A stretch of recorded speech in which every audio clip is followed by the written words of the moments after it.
in person, in street clothes, pro se. Attorney John Wasilewski appears as standby counsel. Hi, good morning to everyone. Of note is that, one, we're outside the presence of the jury. It's now 8:22. As everyone recalls, I had ordered us to go on the record at 8:15 with the jury, so we're running a little behind. Of note is that yesterday I did try to make arrangements with the jail lieutenants and Director Briggs to ensure that Mr. Olson is given access to the law library to use any computer or laptop that is customarily provided to inmates. And I understand that that was done. And I was also informed that when the Deputy Bruce, that is, went to meet Mr. Olson at 7:15, he was already in the library. Director Briggs did inform me that as soon as they're able to, which would be after roll call, they would take Mr. Olson to the library, and that would be about a little after 6. And so when Deputy Bruce went downstairs, that was 7:15. Mr. Olson was already in the library, and then he was brought up at 8:05. So that was the time that he was in the library. In addition to that, I do want to, as exhibits are being used more frequently, I just want to remind everyone, parties and others, that if anything is needed during examinations, such as a microphone, you are to obtain permission of the court, and at no time should anyone enter the witness box or approach the witness without permission of the court. Okay, just reminding everyone. Okay, now we're going to continue at this time. Mr. Olson? Yes, so those parts of the discovery and numerous others don't open. There's 1 or 2 missing from one of the drives. Again, the drive that I initially had from 2023, which is completely had been messed with by somebody. There's something wrong with that. It wouldn't. That one never opened, and I've always complained about that. The 2 that I had, he tried opening here. It wouldn't open. The one that would open wasn't mine, and that was open on Ms. Sadowski's laptop. The laptops in the jail are much different.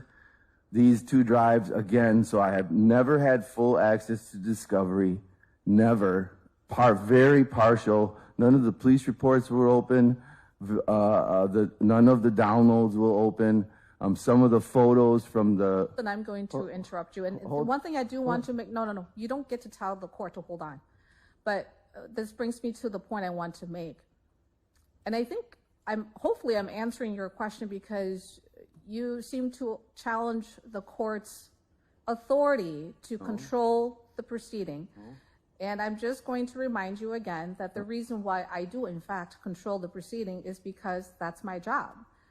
I have to move this case along, but specifically in a situation like this where my instruction previously, and again today, is that with respect to discovery issues, I'm hearing a lot of what's already been hashed out or discussed previously. I know that you don't feel that way, and that's perfectly fine. But the fact remains that the court has made its decision. We are well past that stage. If this is another motion you'd like to bring, then do so.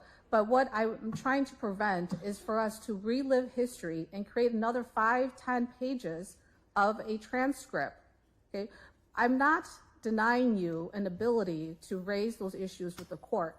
I'm simply telling you that we need to be more efficient. We've lost a lot of time, and that you can do this by way of a written motion so that you can make it very clear and be particular and specific as to what you believe is the issue here. I've heard a lot of this before, and as I explained yesterday, the court went so far as to issue an order to the state to itemize the discovery, turn it over yet again.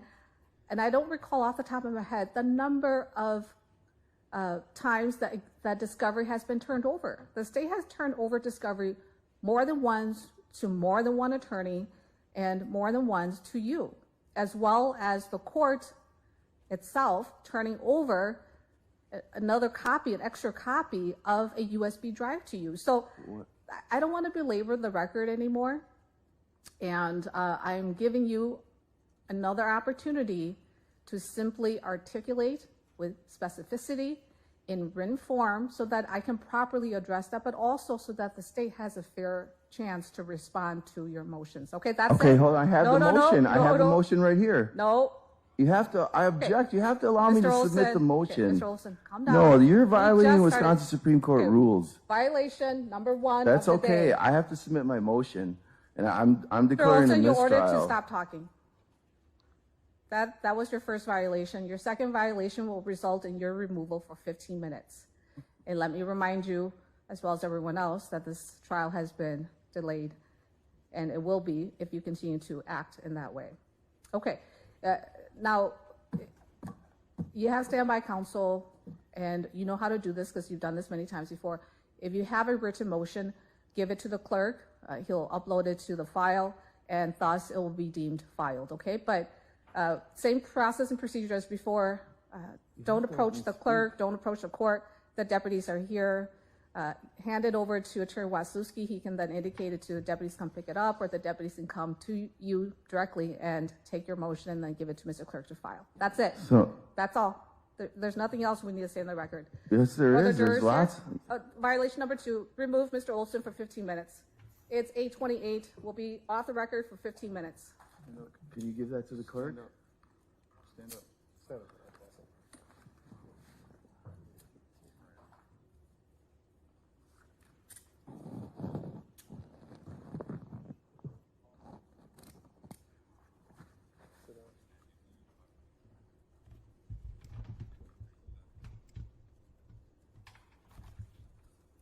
You need to start sticking up for me, John. Entire stack. Your Yes, motion, or just what's on top? that's the entire motion right there to the right.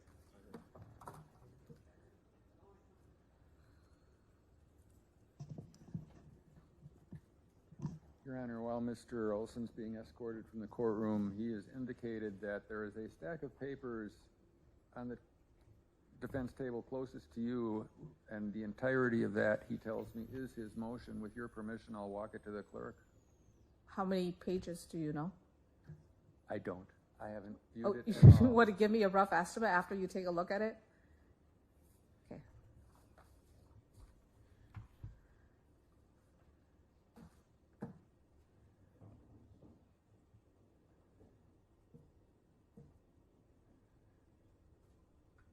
You guys would just scan it here? I would estimate it's 70 to 80 pages. Only the first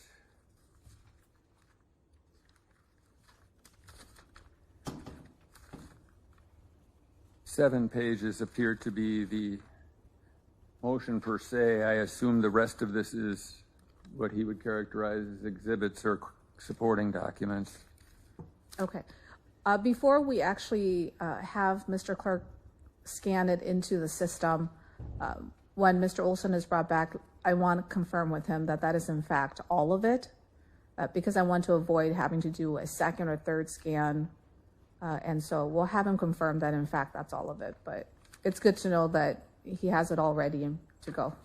Yes, or as a, this is just a suggestion, take it or leave it. The clerk could scan it now, but not file it until, and maybe even scan it in parts, I don't know.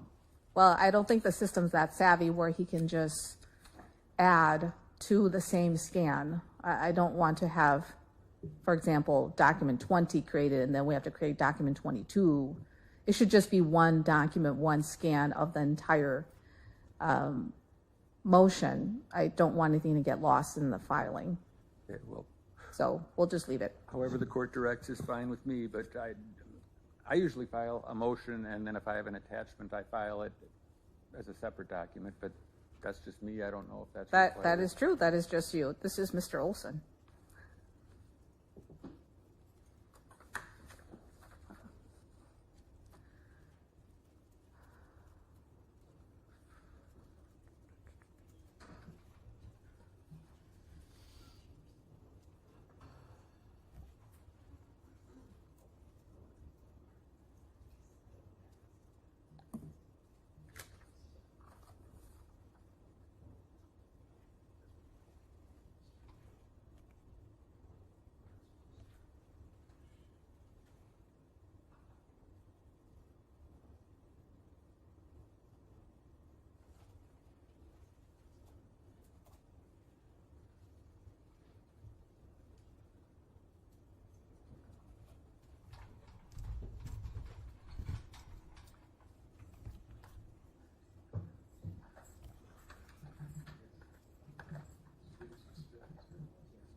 May I inquire, Your Honor, how we deal with the jury coming in and seeing an empty chair at Mr. Olson's place? Are we going to advise them of anything or say nothing, or? We're not bringing in the jury just yet. Oh, okay. We're waiting 15 minutes. Time out. Yeah, it's time out. Okay. Yeah.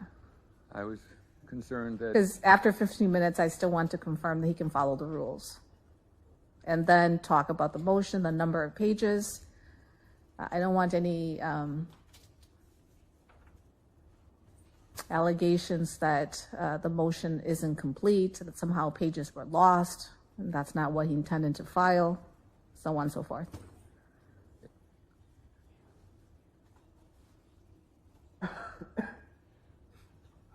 there are a couple of housekeeping matters we could address if the court wishes. I don't know, maybe the court wants to wait till Mr. Olson's here, I don't know. Yep, let's wait till Mr. Olson is back. Okay.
Your direct. It's 1.4 million.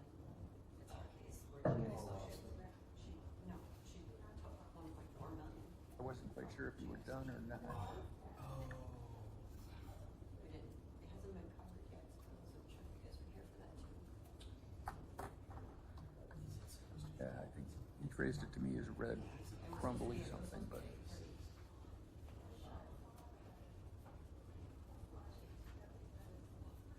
I was just curious. Yeah, those look more like food crumbs, but. Because this court is in trial, so Judge Fregoso's court is in the same building room for the 13th. Oh my God, I'm gonna see it. Yeah, I'm gonna see it. I think that's because that case was probably spun, so you need to check. What does that mean? So if there are multiple The cases 50-50 proposition with me, so. yeah. in the trial, other cases are spun to different courts. I'm right Fun. next to him, so. Oh, So we're just surprised that nobody has picked it up on the news, our case, I know, I just. because it's 1.4 million. I was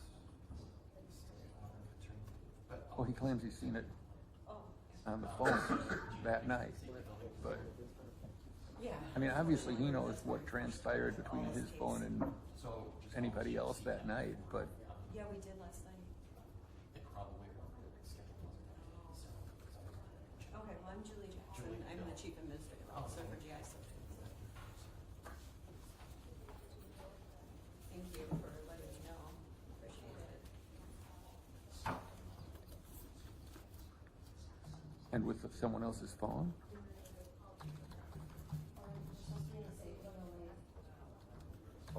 Thank you. Would leave the phone and then leave. I guess what you're saying, strong circumstantial evidence he didn't, but I don't know.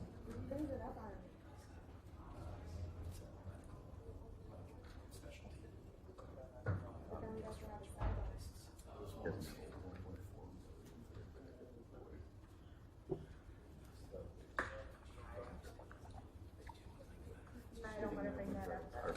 Yes, ma'am. I opened that door. I break the nose like this and it's shut. Hmm? And so it got a lot of tips. Yeah, well, there were several reported in Yes. the Who said that, and most of them said,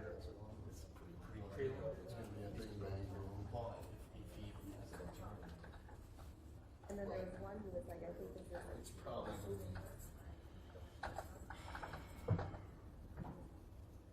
I can't believe that. I'll have to see what course it was. There was an order appointing counsel. My gut says no, but don't rely on that.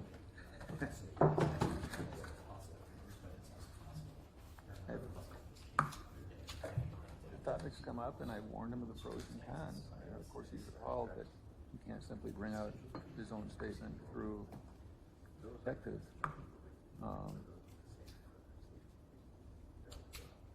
He's appalled at a lot of things.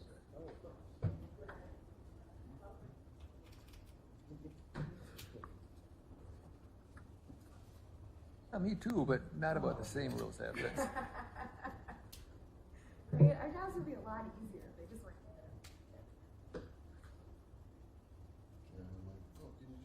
I've always hated the prior conviction rule with the yes, how many times, whatever, because it's just such a crapshoot, you know? I think it should be a credit. Like, if you have some sort of like that guy. Like, that's what it's like. Yeah, perjury and or false name obstructing or And Wisconsin doesn't have like a book that. the 10-year rule like in the feds.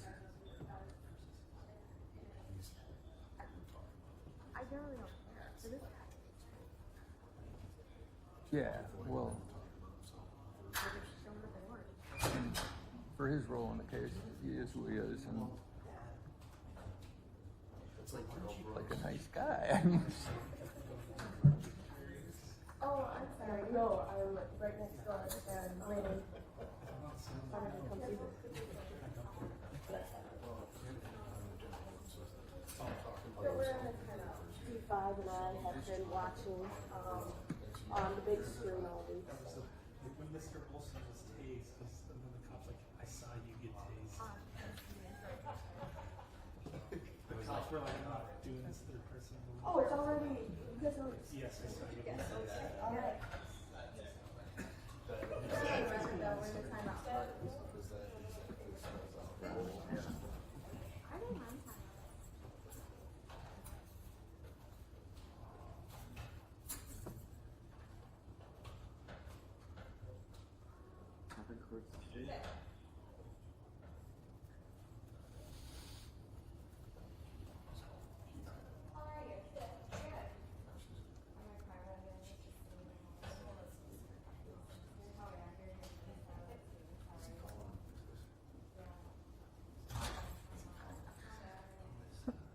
At 43, you can bring them out. So 2 more minutes.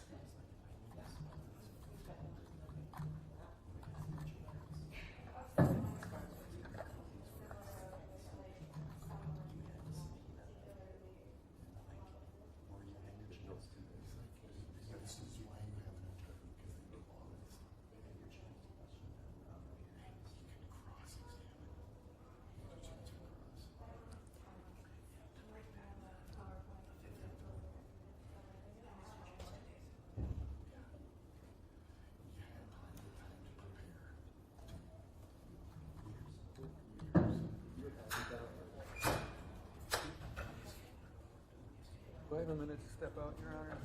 Yep, real quick. At 43, we're bringing him. You got 1 minute.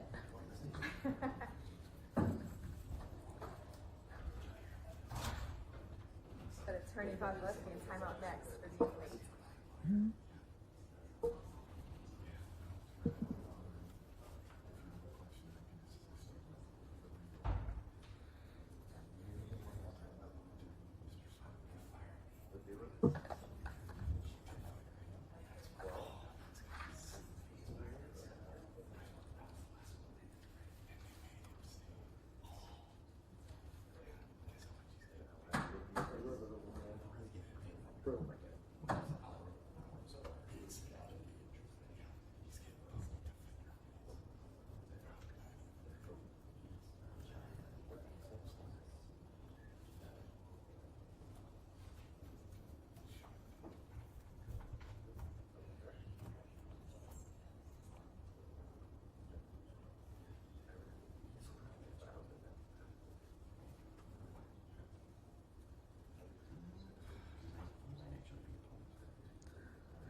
about that? Yes.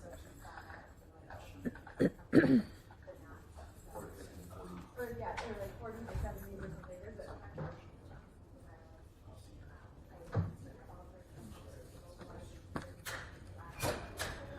And then I was like, I found like one she had exhibit stickers. So, you know, or. Get out of it.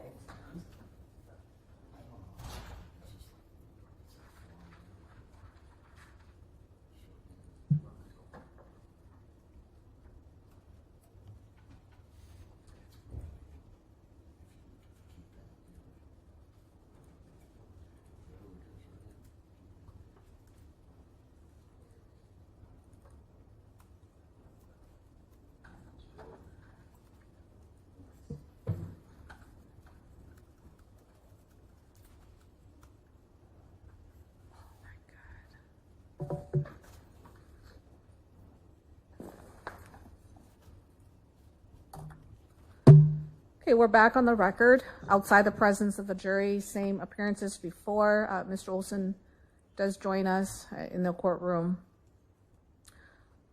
Okay, Mr. Olson, that was your second violation. I just want to remind you the consequences of violations. The third violation will result in your removal from the courtroom, and I will allow you to observe the trial by Zoom, but you will be removed. You'll have an opportunity to return if provided that you promise and agree to follow the court's rules and that you will be able to comply with the court's rules. Now, you've been brought back after the 15-minute break. Will you comply with the court's rules? I mean, I object to being treated that way, and I believe you're violating my First Amendment right to speak and Wisconsin Supreme Court Rules, Judicial Code of Conduct 60.04, which says you have to let me speak because I have a legal interest in this matter. I have to be able to object, have to be able to get things on the record in order to preserve my rights. Okay, paragraph 10, answer questions asked or instructed by the court. Can you follow the court's rules?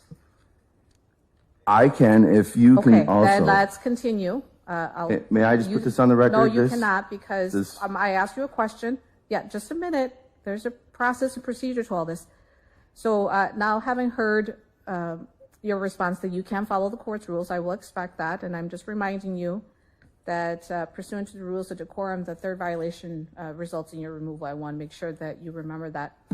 Okay, now before you were removed from the courtroom, you did start talking about your motion, and after you were removed, Attorney Wasowski did ask if your motion can be filed, given to the clerk so that I can scan it. I did not do that because, and this is the reason why, I want you to make sure that, in fact, that stack of papers is everything that you want to file as part of your motion. Once you confirm that, then the deputy can give that to Mr. Clerk and we'll scan it in. Is that correct? Yes, I just want to make sure that I'm putting it on the record that I'm filing a motion and demand for mistrial and dismissal based on extreme constitutional violations, jury tampering, jury poisoning, misconduct in office, abuse of power, miscarriage of justice, obstruction of justice, violation of my due process. I have no discovery. Your deputies are, I want to ask that you confiscate your deputies' phones because they're texting and talking about my case in the back, and they've been doing this for a couple days. And I've also noticed the jurors doing it in the hallway, talking about getting Facebook notifications. There's probably close to 6 or maybe 8 now that I've inquired in the hallways as I've been being brought through the hallways every day, ever since Tuesday, since before I was even given these clothes to put on. They're Mr. all. Olson, save the detail for your motion. Having heard what you just said, I have a general understanding of the general basis. I don't need the details because it should be contained in the written motion. Okay, and that stack of paper, is that everything? Yes. Okay, so then Mr. Clerk, Deputy, if you could take that and present it to Mr. Clerk. You only. Sorry.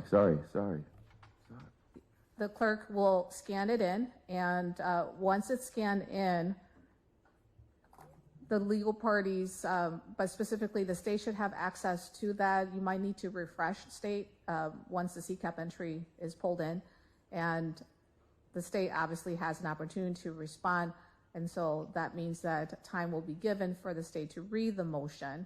I understand it is quite lengthy, and that was a big stack of paper. Real quick, Your Honor, I just wanted to state that the only thing that's missing out of there is case laws, and that's because I was stripped of my ability to look at any case laws now in the place where I'm being housed in the jail, so I have no access to that. Okay. State, anything you want to place on the record at this time? I haven't read the motion, but I think that Mr. Olson, by his antics a couple days ago in his wheelchair in Orange, I think the cat's out of the bag that he was in custody. So any jurors that are seeing him is kind of a moot point. That's the only response that I have right now, because as Your Honor has already noted, we've turned over discovery, probably each time to a different attorney, a copy directly to Mr. Olson. And frankly, when you're pro se, some of the case law that I cited earlier this week is the defendant's own peril when you proceed pro se if these things don't go as smoothly as you would like. So that's all I have to say, but again, I haven't read the motion, so I don't know what else to respond to at this time. Okay. No, that's all. No, that's quick all. response? No, you can't, because I'm not hearing the motion right now. No? Okay. So my plan this morning is, at a minimum, complete examination of state's witness, the detective. And at that point, we'll take a break. I'll inquire with the state as to witness lineup. I think it depends on when the parties finish their examination of that witness, because if it's closer to the lunch hour, I think what I may do is just end early so that state has an opportunity to go through the motion that's just been filed. But also, at that point, once that witness is done, I think at that point, state, you should have a much better idea of how much time you need, correct? I have 2 crime lab analysts that have now been here for a full day and a half. So if there's any way I can get them in this morning, and then we can take a break, and even if we come back a little bit later after lunch, I would strongly prefer that.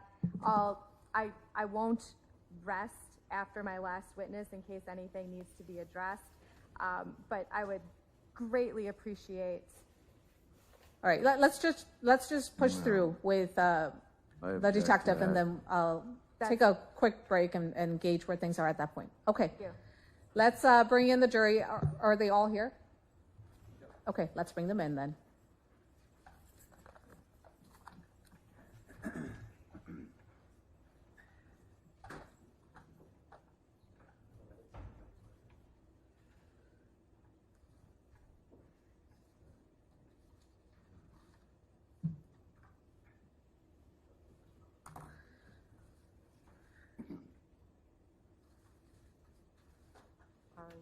Do you want the detective to go back on the stand?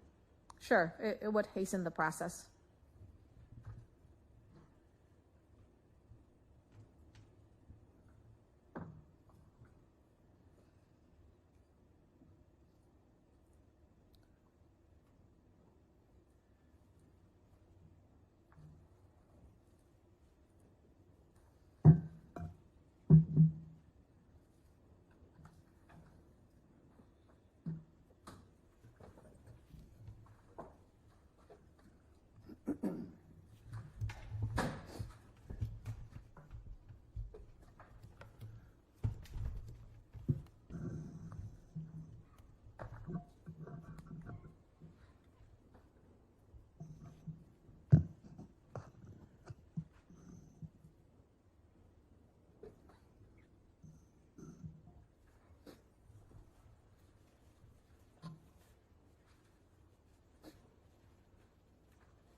I know, I'm just telling you. So anyway, so what I did was the 3 drives. So I've only been given 3, 2 by you, 1 by all my attorneys, 1 by Bastion, and 2 from you, right? Some bashings never worked properly, and I've told you. But anyway, you've seen it, there was files missing. Photos. Anyway, what I did was I took the 3 and I put them in an envelope and I'm sending them with you. We're ready. Yeah, no, so it was because I could prove that I had no mask. I know.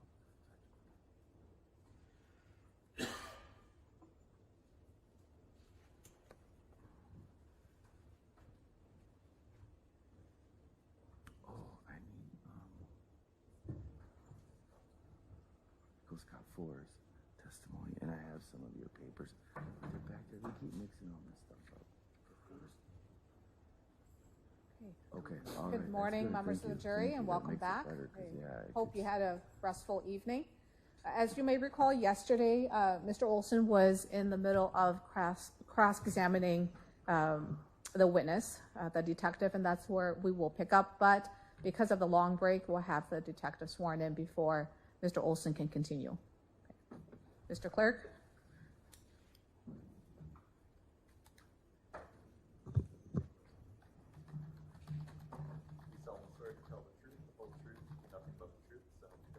I do. Please proceed.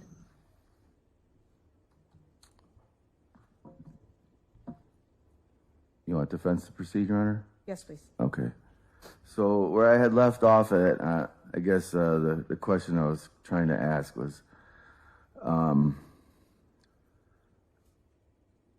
do you have possession of all of the photos that were taken from the car? Yes. The original, not the what the DA has, but the originals that you have. Yes. Would you mind turning over all of those photos to defense? Because I believe there's one missing from what I originally got and what I was now shown by Attorney Wesolowski. You cannot testify through your question. Okay. Just ask your question, okay? Would you mind then, is there any problem to give defense everything that you have from photos from the white Honda belonging to Betty Hannell? What is your question? Can you turn over all of the photos to defense, directly to defense? All photos and evidence? All photos from the taken from anything found in the car and the inside of the of the Honda Accord.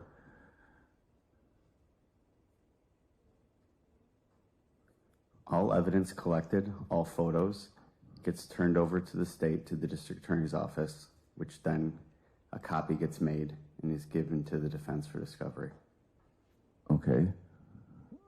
Can you turn over all those copies directly to defense? Would you have a problem with that? Is there any problem with that? If there's Objection, relevance. Okay, sustained. Move on, please. Next question. so I would like all photos turned over from the car. Objection asked and answered. Sustained. Next question, please.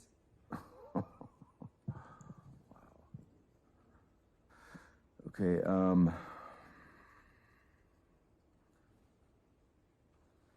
during your investigation, isn't it true that you found out that Mr. Olson actually knew Mr. Schuster? No, not that I'm aware of. Isn't it true that you found out that Mr. Olson actually may have had permission to be in the RV, which is, go ahead, I'll let you answer that. No, Mr. Schuster testified that you didn't have permission. That's not what I asked. Isn't it true that you found that out, that it's possible that Mr. Olson actually had permission to be in the RV? No. Isn't it true that this is why Mr. Olson was in that area for several days, because Mr. Olson actually had permission to stay in the RV? Objection, he's testifying again, Your Honor. Okay, sustained. No.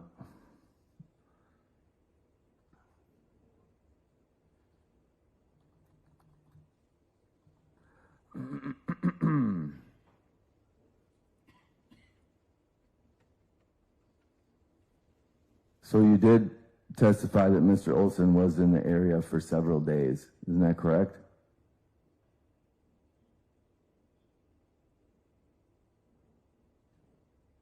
I don't know if I testified to that. Did you find that out throughout your investigation? Yes. So where was Mr. Olson staying during those days in that area? Objection, Your Honor. The witness should only testify if he knows the answer, not speculate. I think Mr. Olson is calling for speculation. No, I'm asking him a question. Overruled. Answer the question if you know the answer. I do not know the answer.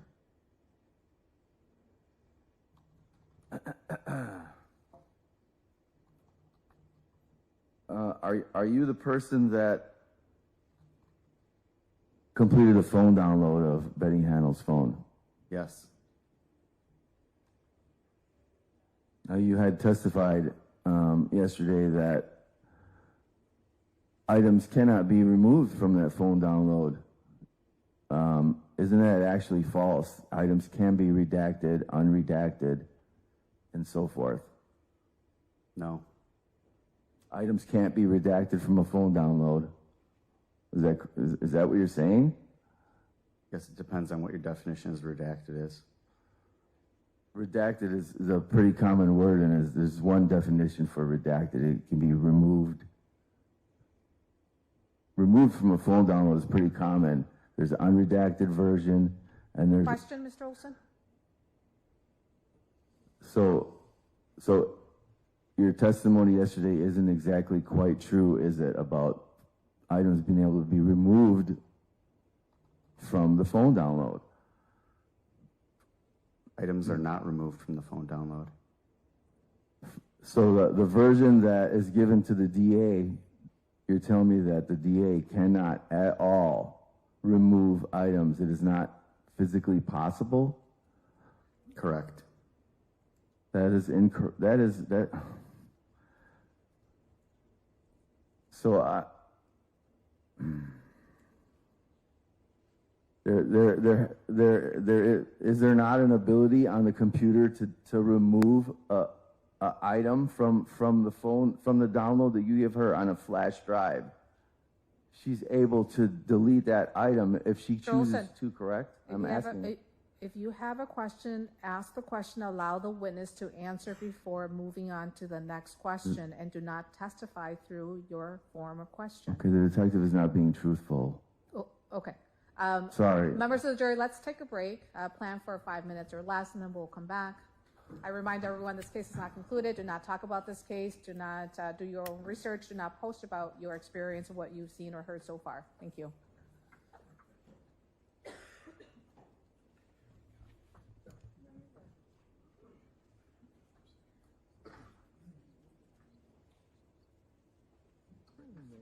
The Celebrate phone download, it says you can redact, unredact, remove.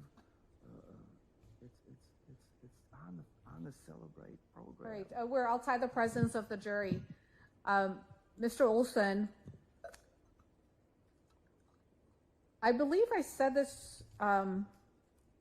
Yes, I did, because it's in the rules of decorum. Okay, during examination, keep scope of examination relevant. On direct, no leading questions.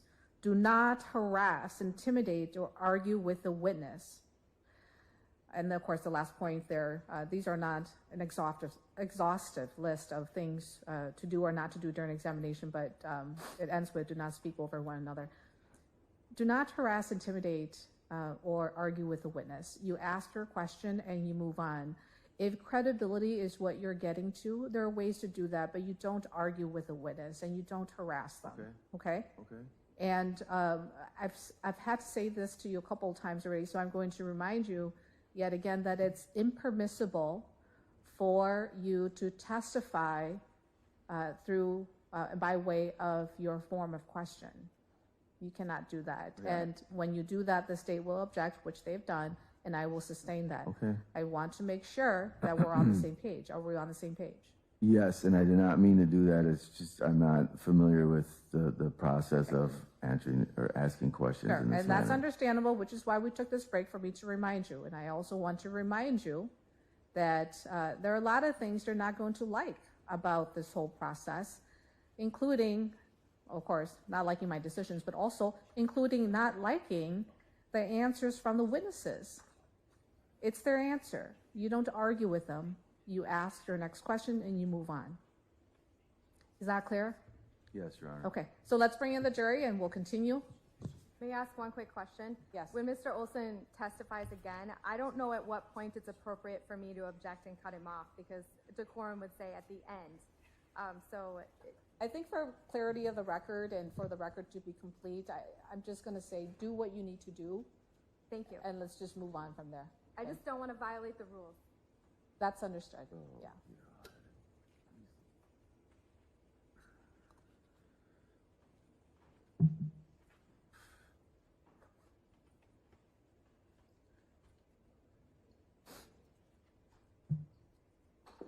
We're off the record until the jury's brought in. Do you guys know who was duty judge yesterday?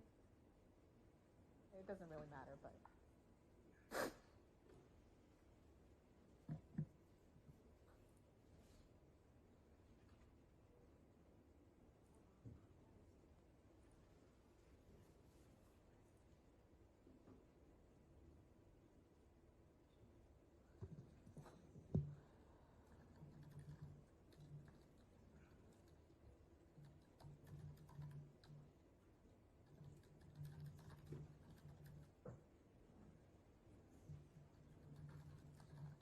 We are duty judge today, so if there are any warrants that come in, just have them wait during a break. I'll look at it.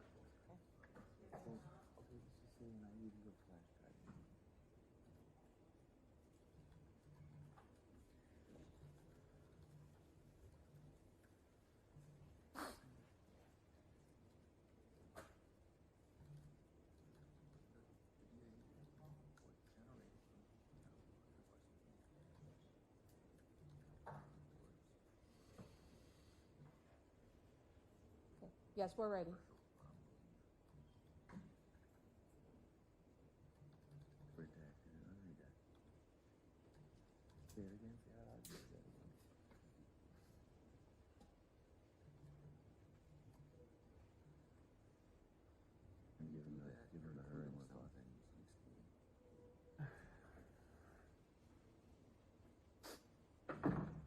Okay, welcome back, members of the jury. Let's continue with the trial. Mr. Olson, please continue your examination. Okay. Isn't it true that you can generate reports from the phone download and exclude some and include others into what you're giving the state? Can you repeat your question? Isn't it true that you can generate reports from the phone download and you can include or exclude things to the state? Objection, Your Honor. Compound question. Overruled. You may answer the question if you know it. When you're generating a report, you can exclude data such as dates or time frames, but that would then include that through the entire phone download.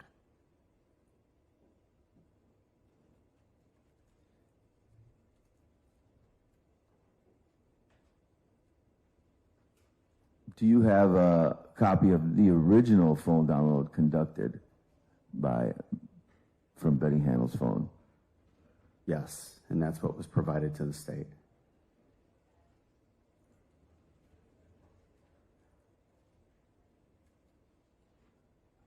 So, are you aware of, let me rephrase this. So through your investigations, you did find that there was a text from Betty Handel to Mr. Olson. Isn't that correct? No, that's incorrect. So isn't it through your investigations you found a text that was to a number that stated, where are you? Are you coming back? During the supposed alleged abduction? No. Isn't it true that you found a text that stated, you didn't tell Rex that we knew each other, did you? Objection, testifying. Okay. Sustained.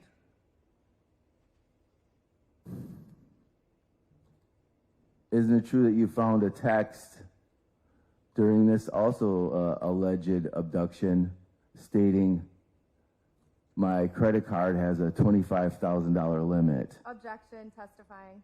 Sustained.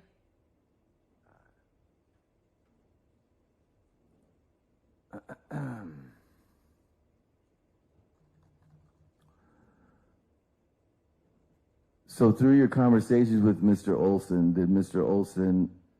isn't it true that Mr. Olson stated that he knew Betty Hannell? Objection, hearsay. Overruled. You may answer the question. Yes, Mr. Olson said he knew Betty Hannell. Isn't it also true that when you inquired to Mr. Olson about this alleged incident that Mr. Olson had told you to check Betty's Objection, phones? testifying and hearsay. Sustained.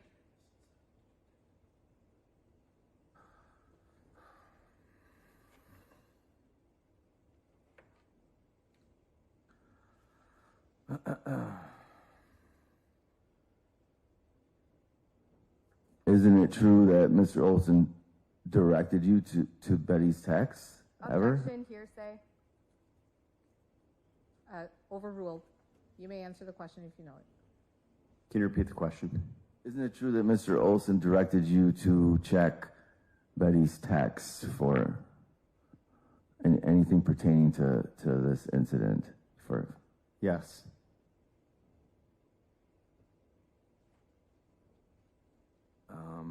Do you still have the iPhone in your possession? No. Does Betty still have the iPhone? I don't know. So, because this is material to the case and very important, would you have any problem turning over the original phone download conducted by yourself to defense in the court right now? So that I'll let you answer that. The original phone download was turned over to ADA Sadowski when the case was filed. Okay.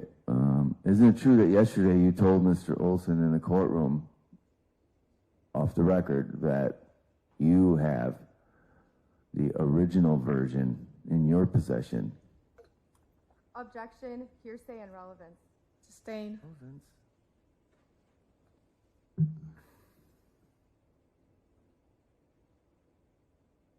So, and again, because this is so important, would you have any problem turning over the phone download, the original one that you have in your possession, would you have a problem turning that over to the defense and court so that it can be examined by a private investigator and also the FBI? Mr. Olson, I think I already answered this question. No. The phone download that was conducted of Betty Hannell's phone, the original copy was given to the DA, and then you're provided with a copy. So everyone has the same copy. So do you have the original phone download in your possession? Okay. Mr. Olson, I'm going to direct you to move forward. You are badgering the witness. No, Next question, please. He's not answered it. Would you mind turning over the original download to the defense? To the jury, we're going to take a break, and I'll have you brought back in about 5 minutes. Okay, remind you, this case is not concluded. Do not talk about this case. Do not conduct your own research, and do not post about your experience. Why you didn't answer that? He said that it's been turned over. You wouldn't say yes or no. It's a yes or no question.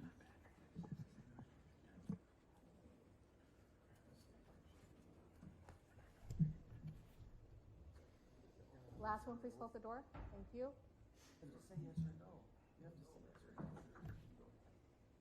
Okay, we're outside the presence of the jury. Mr. Olson, I'm reminding you again that pursuant to the court's rules of decorum, paragraph 13, and again, this is not an exhaustive list, but during examination, do not harass, intimidate, or argue with the witness. You've been instructed to move on. You then proceeded to nonetheless ask that same question, maybe slightly differently, but same question. And I really should be counting this as your third violation and removing you from the courtroom and allowing you to then view this trial by Zoom. And as you may recall, I specifically laid out the procedure that if you are removed from the trial and you can only view it by Zoom, you may provide to Attorney Wasuski specific questions that you've written that you want him to ask. Because I already gave you notice, I can count this as a third violation, but I don't know that you fully appreciate how serious I was about ensuring that you understand the rules of decorum, that you follow it. I'm going to ask you one question. Depending on your answer, I'll know how to proceed. Will you follow the court's rules of decorum, including the rules related to examination? Well, I'm objecting to that, Your Honor. I'm not purposely violating any rules. I'm trying to get the question out, and I felt that he never answered it. He never said yes or no. It was a yes or no question. You're allowing him to go around the question, and this is extremely important to my case. I've always claimed that there were texts and... Mr. Olson, okay, I'm going to stop you there. I said this before, and I'll say it again. There may be a lot of times when you're not going to like the witness's answer, but you move on. Right? You don't get to direct how this trial proceeds, and that's what you're trying to do, because the procedures are quite clear. It's been laid out, and to the extent that you didn't think you were violating the rules of decorum, the second time I'm reminding you of these rules, which is why I'm being extremely patient and tolerant of your antics, okay? So much so that when I should be counting this as a third violation, removing you, I'm not, and I'm giving you yet another notice in the same morning. I mean, we just started, it's only 9:17. Okay, this is the second warning I'm giving to you now. But are you going to follow the court's rules of decorum? You didn't answer my question. Well, it's a yes or no. Oh, so you're, that was my, another I'm rule, going to follow them, answer but... questions asked by the court. Answer my question. Will you follow the court's rules of decorum? I object. I'm going to follow, but I would like you to also follow your own that's all I judicial needed code to of hear, conduct. that you will follow. And I'm reminding you, if it wasn't clear, you committed 2 violations this morning. The third one will have you removed. Again, if you are removed, you may provide specific questions to standby counsel, who will then ask those questions. Otherwise, you'll view this trial from Zoom, and that's a decision you make, whether you want to participate or not, and to what extent you participate. That's all. We're going to go off the record until the jury's brought in. So when I ask him questions, he doesn't have to answer yes or no? He can just go around the question?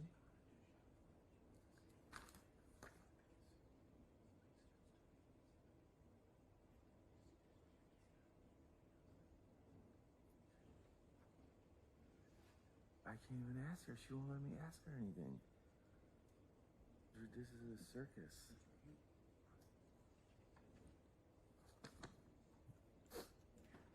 She shouldn't even be a judge. This is ridiculous. I don't have discovery. I can't go through trial without discovery. Where's the e-file documents? You haven't given me those. The communications between the state and everyone, where are those? I've requested the transcripts to prove the DA's lie. Committing perjury? Yeah, I know. I requested them in my motions.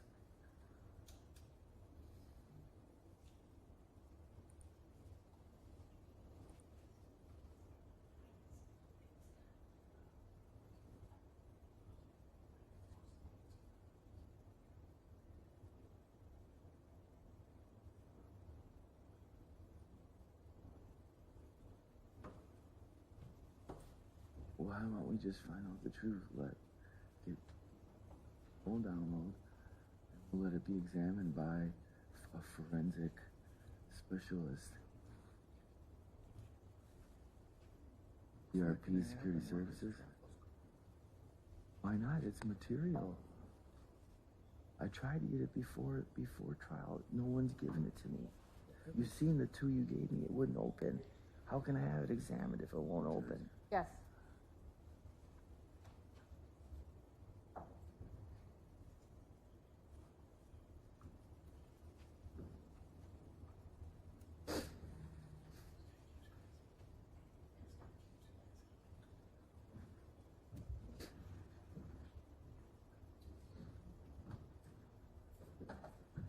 Okay, welcome back, members of the jury. Mr. Olson, please continue.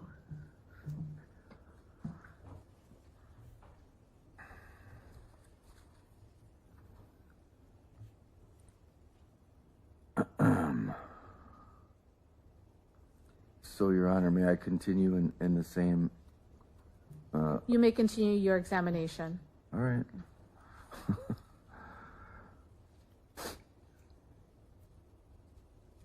Would you mind turning over a copy of the original phone download conducted from Betty Hanel's cell phone to a private investigator or the FBI to be analyzed? Okay, For I any- have I'm not going to allow the witness to answer that question. Okay. Do not answer, ask and answer. You may continue examination, but move on from that, okay? All right, I object to that, Your Honor. This is material to my case. It's Noted for the record.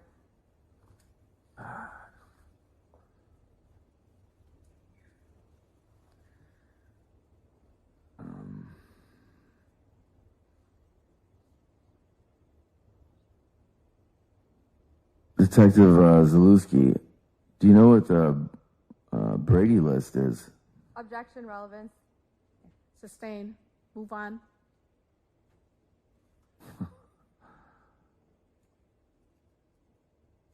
Your Honor, I object again. Relevance is to the credibility of Detective Zalewski. It's noted for the record. Move on. Next question, please. Do not re-ask that one. Oh my God.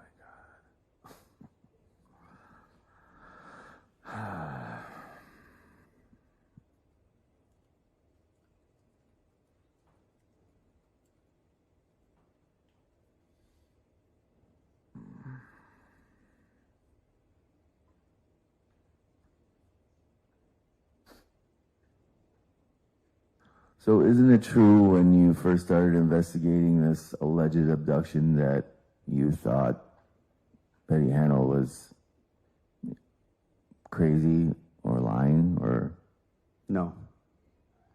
isn't it true that some of and someone that assisted in your investigation thought that she was maybe having dementia or lying? Yes.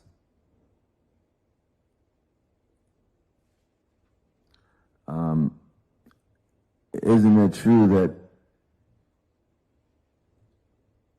when the cell phone was found that there was a person calling from a prison? I don't know.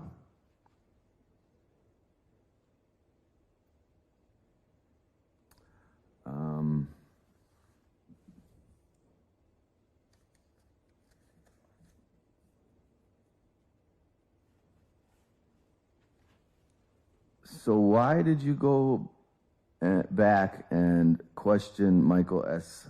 for a second time after he already made a statement? It's not uncommon for a detective to re-interview people. Isn't it true that he changed his statement? Yes. How many times? I don't know.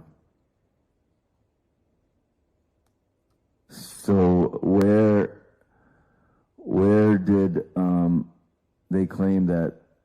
Where did Michael Four claim that the car was located, or Betty Hannah was located when this incident was alleged?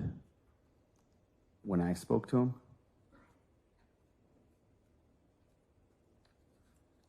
Yes, both times, both statements that he made. well, I believe the original statement, which I did not take, Mr. Four stated that he saw Betty Hannah's vehicle in motion on High 100, and when I spoke to Mr. Four, he stated that he observed Betty Hannah's vehicle already parked at Grandpa Frank's with her waving her hands out the window. Okay. No, isn't it true that you coerced Michael S. Ford to say that the car was not in motion? Objection, relevance. Overruled. You may answer the question if you know it. No, I just testified that he gave two different statements.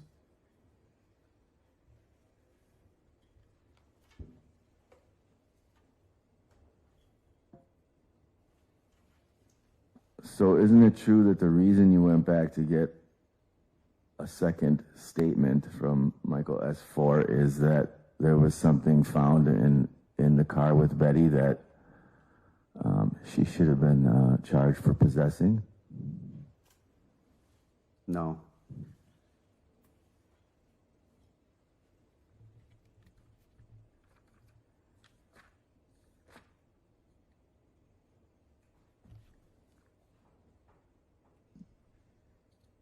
So Michael S. Ford testified that that Betty had claimed that she was sexually abused. Is that true or false?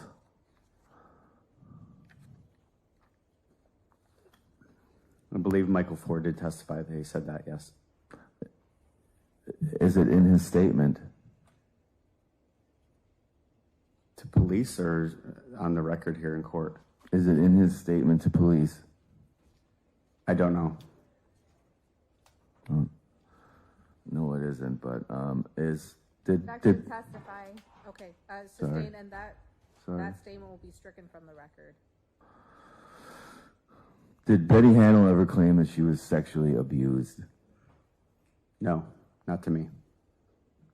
Did Betty Hannah ever claim that to anyone that you're aware of in Franklin police, anyone involved in the investigation?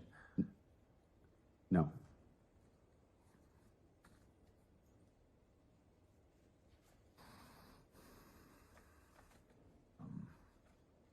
Okay, I'd like to go back to the credit card usage. And how many stops? How many usages were there during that alleged incident? How many? Walgreens, SKS. You said Clark. So that's 3. Were there more than 3? Yes, I testified to this yesterday. How many were there? Just refresh. 5. 5. And what were those? There was the SK, Petromart, Walgreens. There was a Pilot gas station in Oak Creek, a location in Greendale, and I think a Clark gas station in Milwaukee.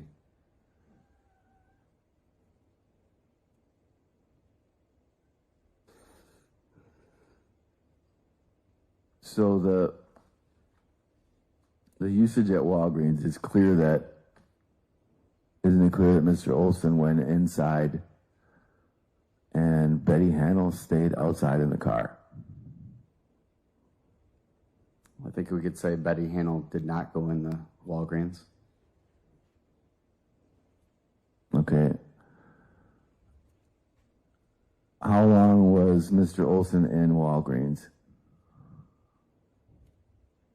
I don't know. 7 minutes? Is that factual, or are you just making a number up? I'm guessing right now. I don't know the exact time. Is there a video that shows when Mr. Olson entered the store? We watched the video yesterday, yes. Is there a time from when he entered? Yes, I don't remember the exact time. Hey, isn't it true that yesterday you said it was quite lengthy, the time that he was in the store? No, I said the video was quite lengthy. Okay, the video pertains to when Mr. Olson was in the store, correct? Yes. So, isn't it true that Betty Hannell had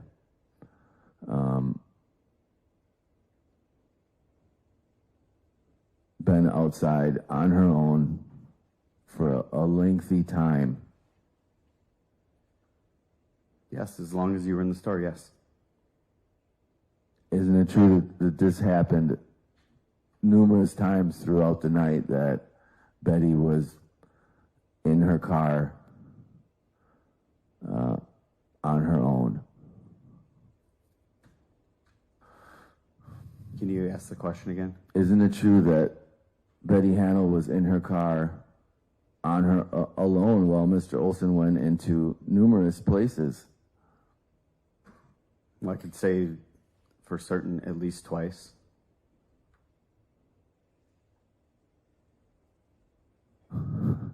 Isn't it true that Betty Hannell was driving during a couple of these stops while Mr. Olson went in to stores, gas stations, vape shop on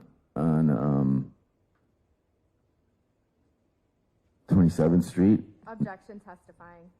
Sustain. Sorry.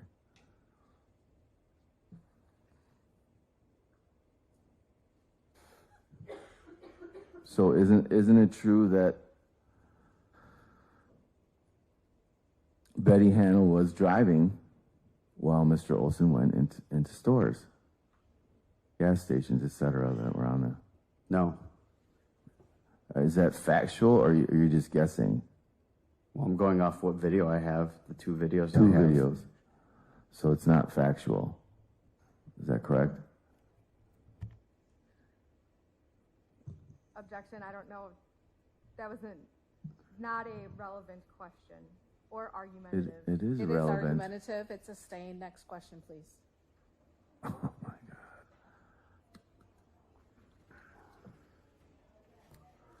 So in your original statement, didn't you claim that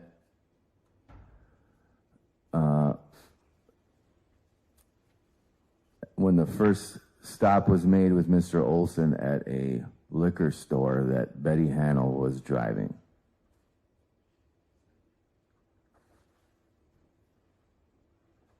Can you ask the question again?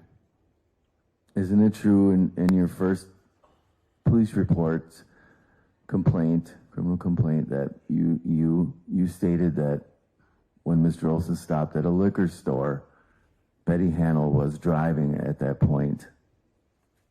According to Betty Hannell, yes.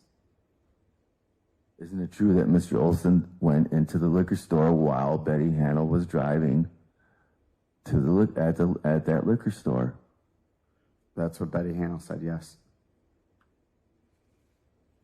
So isn't it true then that Betty Hannell could have easily drove away and left Mr. Olson in the liquor store?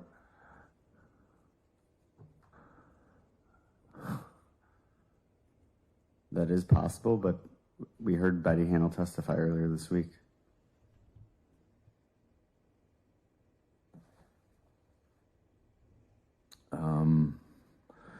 Isn't it true that Betty Hannell changed her story numerous times about awake all night and being asleep all night.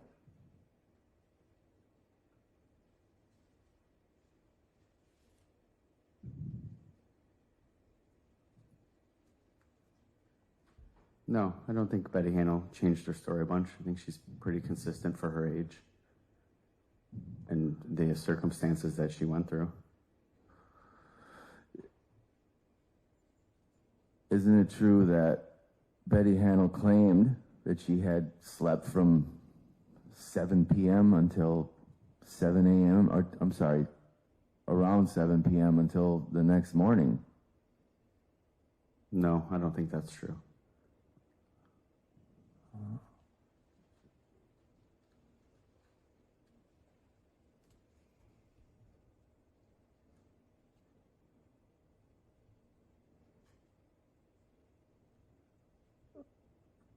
Okay, so what did Betty Hanel actually claim?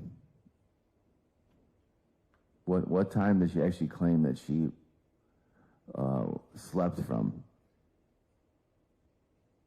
in your investigation?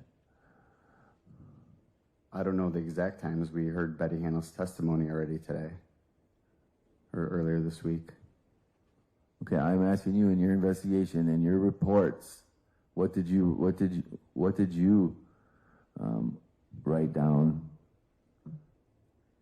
regarding Betty Hanel's testimony as to what time she was supposedly sleeping all night? Isn't that correct? She claimed she slept most of the night. She did say she slept all the night, yes.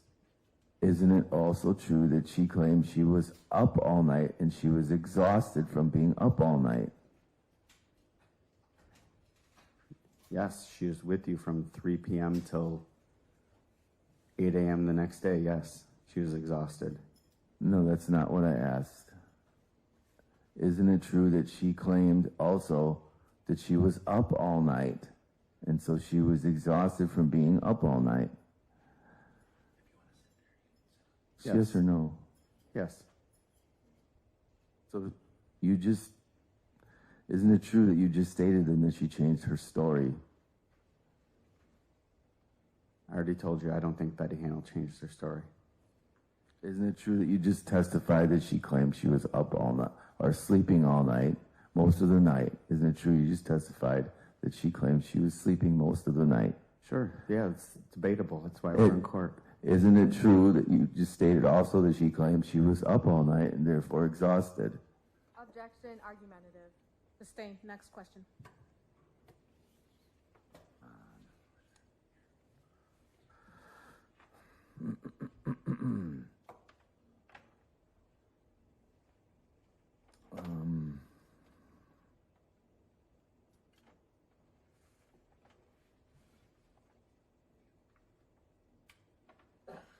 Were there any texts in the phone download that happened during the alleged incident?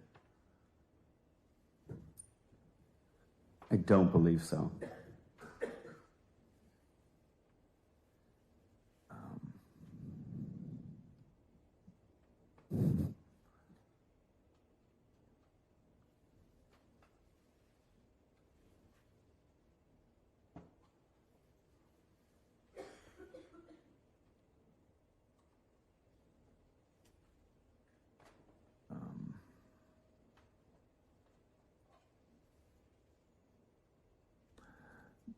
Isn't it true that Betty Hanel accessed her Google Voice during this alleged incident? I don't know.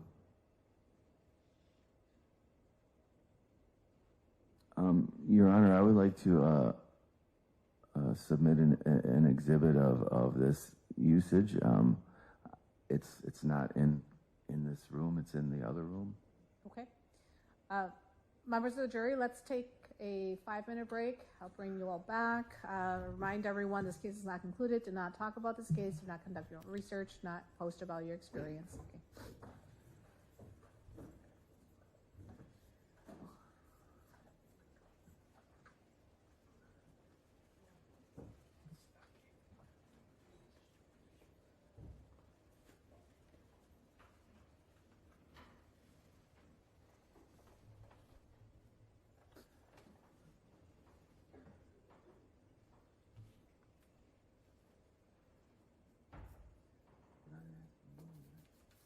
Okay, we're on the record outside the presence of the jury. For the next several minutes, with the help of Attorney Wasiewski, Mr. Olson, put together your exhibits, have them properly marked, starting with exhibit number 500 for defense, and follow the same procedure during the course of examination, which is to let the deputy know the exhibit. The deputy will then show the state your exhibit before presenting it to the witness.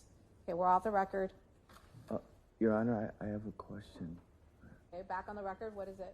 So because of the constant moving with my legal documents, everything is in shambles, and there's no way I can properly.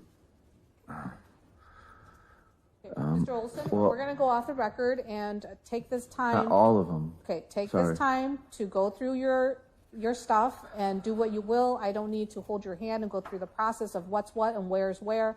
So just take this time. If you need more time, I'll give that to you. But otherwise, take this time to do your own work. So we'll plan for about 5 minutes then instead of 2-3 minutes. Okay, we're off the record. And while I'm away, I remind you, Mr. Olson, that the rules of decorum still apply even though we're not on the record. And that includes being respectful of others. Okay, no swearing and no name calling. Okay, we're off the record. I would like to, let me respond.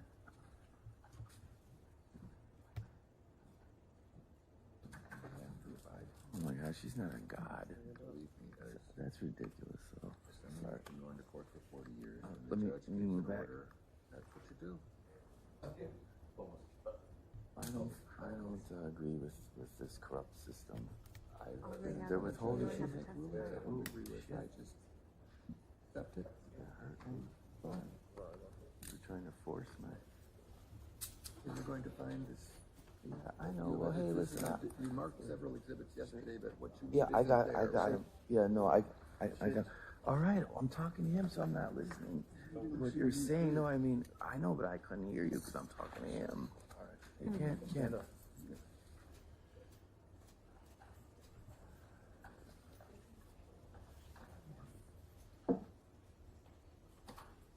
how to get you your police report. Yes or no? I don't know.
Ready? I will in just a second. I just got to mark them. I needed to make sure I have the correct numbers down. That's all. And I needed to ask if it's front and back of the page. I need to put another exhibit sticker on the back. Work with standby counsel on that. Okay, and then also there was one thing that needed to be included with my motion. It's in my property. I'd asked Deputy Bruce last night if he could grab it, but he needed to first clear it with you to go into my property, exactly where my flash drives are. But it's another item that goes with the motion. It was prepared by the jail. How many pages? No, it's just a disc. Okay. Well, if it's a disc, then we can do that later. Okay. Okay. We don't have to do that now. All right, that's fine. The clerk had to go downstairs to file your stack of papers for the motion. It was voluminous, and so because of that delay, any event, we can wait for the disc. Okay. All right. I just wanted to make sure it was Take the included. we're going to go off the record. Take the next 2 minutes while we're bringing in the jury for you and Attorney Wasilewski to put the exhibit stickers on your exhibits. Okay, we're off the record. Oh.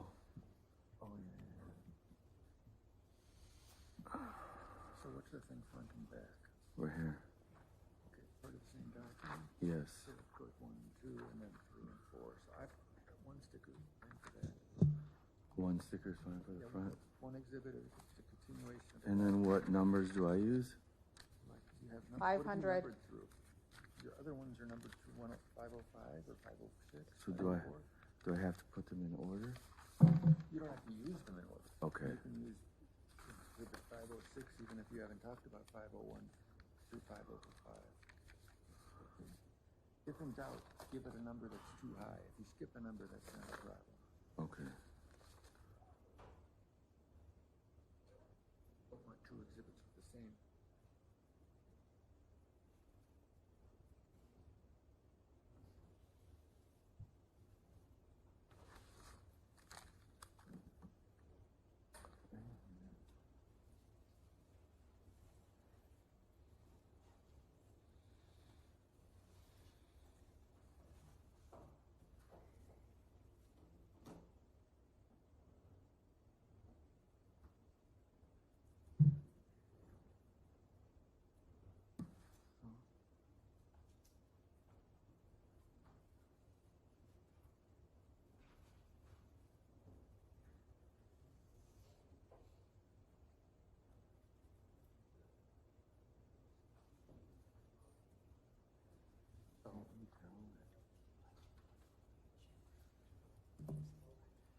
Look at how they wouldn't open. There's ways they can I'm not stop it. sitting here evaluating the case.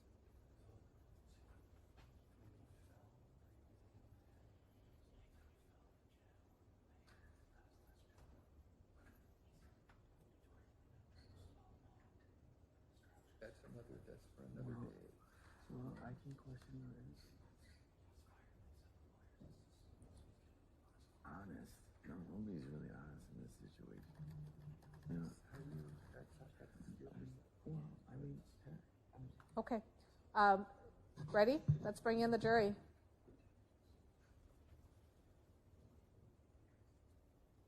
like maybe we don't stand like Yes, Deputy, if you could take the witness stand again.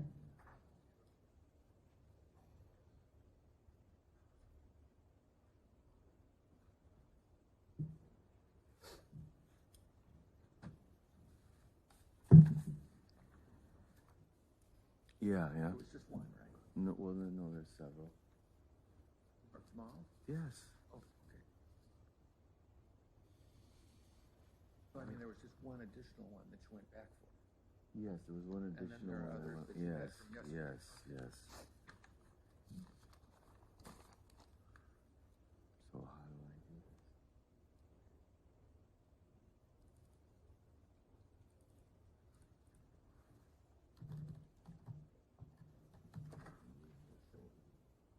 Opposing counsel, Mr. Dowski.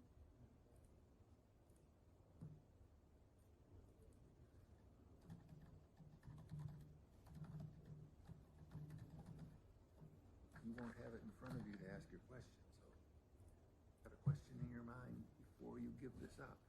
because once it's out of your mind, once it's out of your hands, you can't just, it's very awkward to hand it back and forth.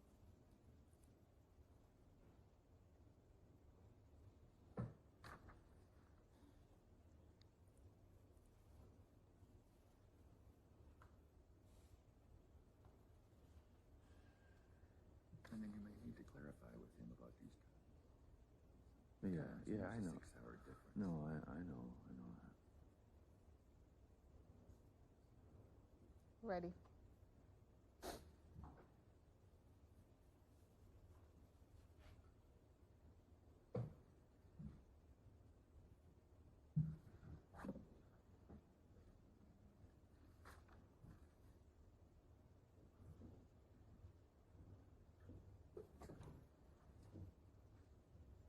Wow, how's he gonna know? Okay, welcome back, members of the jury. We're on the record now. All right, Mr. Olson, please continue.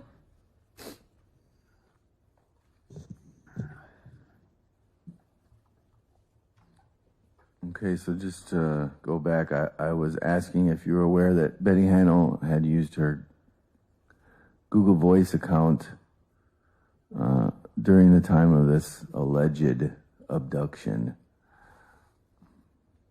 Can you rephrase the question? Are you aware that Betty Hanel used her Google Voice account on her phone during this alleged abduction? No. Your Honor, I'd like to submit this exhibit. Yes, Deputy? And is that, what number is that? This is 505. 505, okay.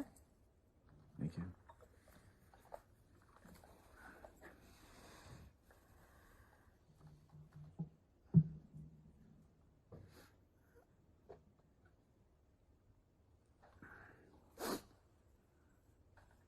The witness.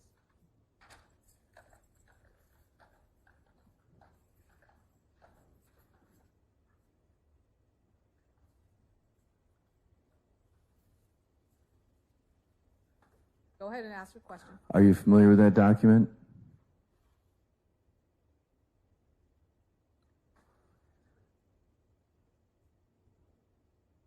Yes.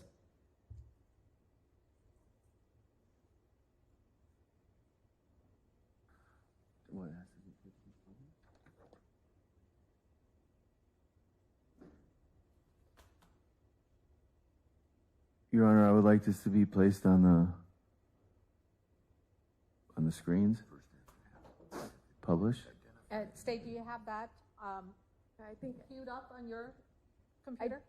I don't. Okay. Because that is a. The Elmo then, I suppose? Yeah. Okay.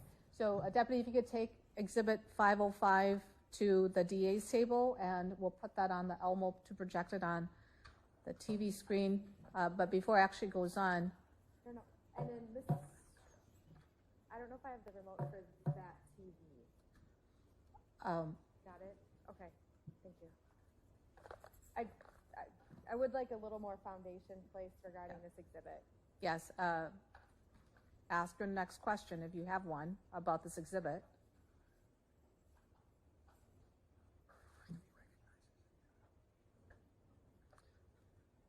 So, do you know what that item is? It's a printout page from the Celebrate report. From what Celebrate report? From Betty Hanel's phone. Do you recognize it? Yes. Okay. Did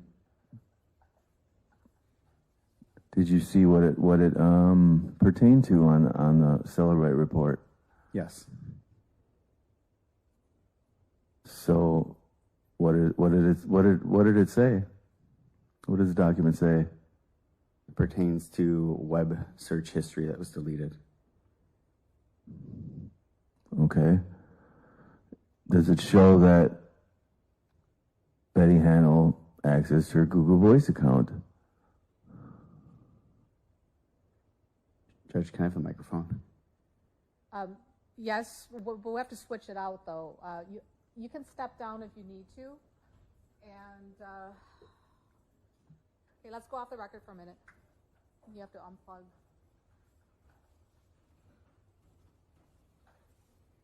Is that, can you shift that base over? The microphone, not the wireless, but the microphone. Can you shift it over? Is it, does the cord extend that way? Okay. Does that work for your purpose? Okay. That way we don't have to switch the cords in and out. All right, thank you, Deputy. You can take that back.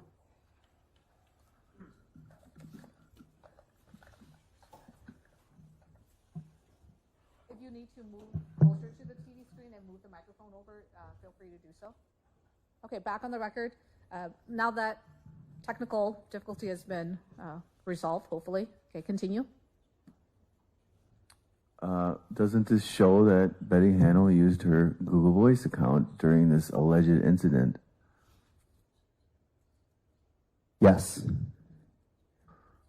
Okay, it does state.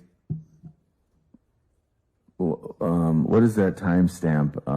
And what time would that have been? And it's in UTC time. I know it's what does the first one say on the top? November 24th, 2022, 6:52 a.m. UTC, which is 12:52 a.m. Central. 12:52 a.m.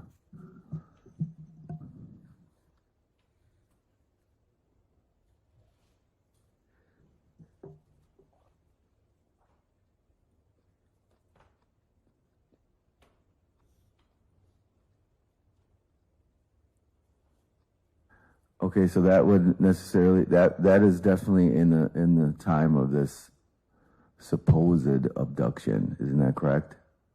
Yes. So Betty Hannell's statement of her being asleep through this time is, didn't Betty Hannell claim that she was sleeping during this time? Yes. Okay, what is the next one below state?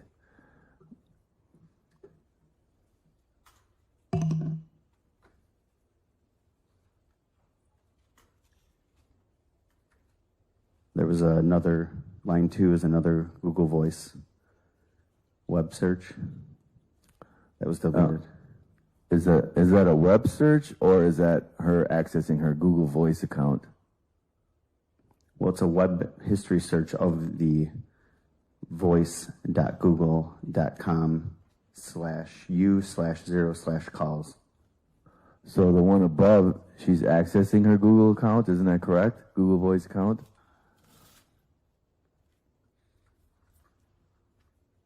The one above says voice settings, and the one below, line 2, says voice calls. So clearly she's accessing her Google Voice account. Is that not correct? Yes. And what time is that second?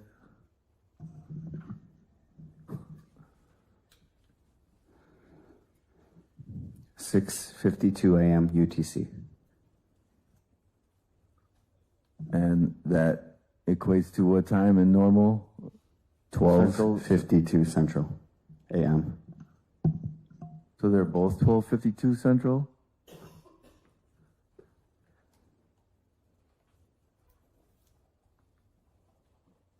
Yes. And isn't that also during this time of this alleged abduction? Yes.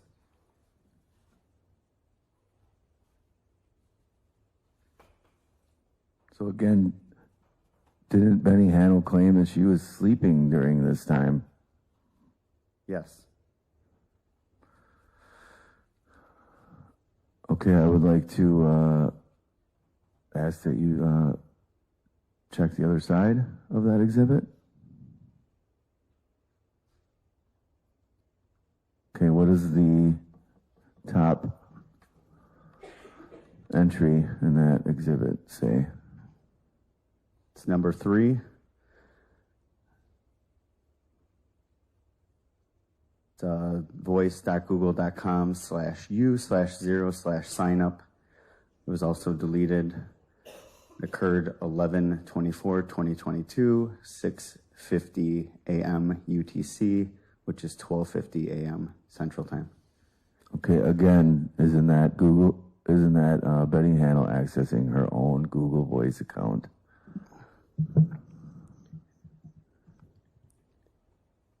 It's the Google Voice account being accessed on the phone.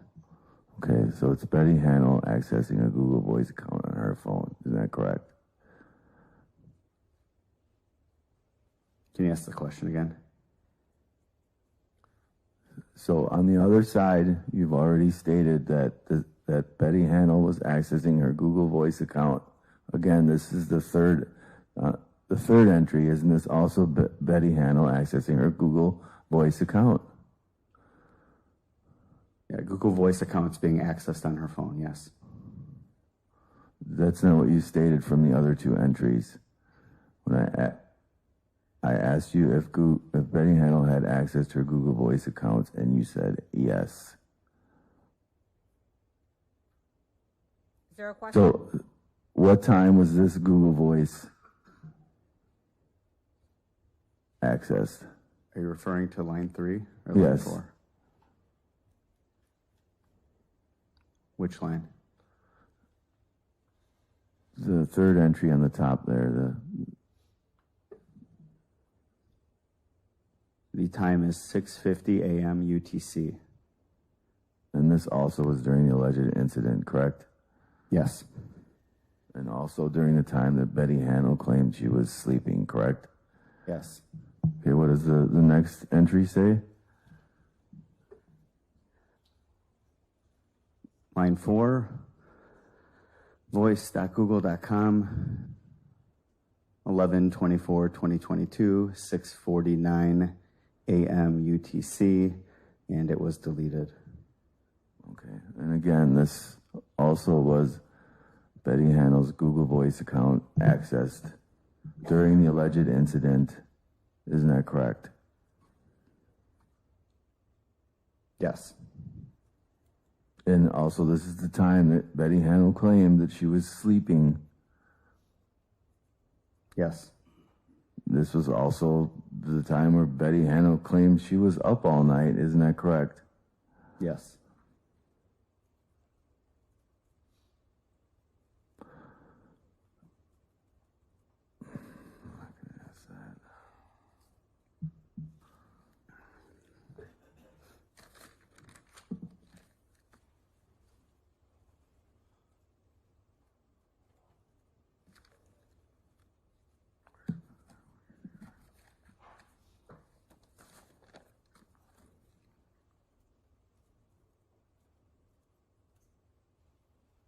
So are you aware of any other activity regarding Betty Handel actually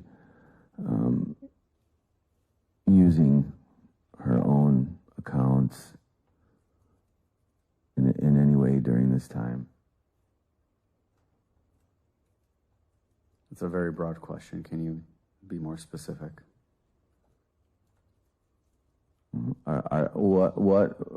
Are you aware of Betty Handel using her own accounts during this time? Any accounts? Are you aware of any besides this one?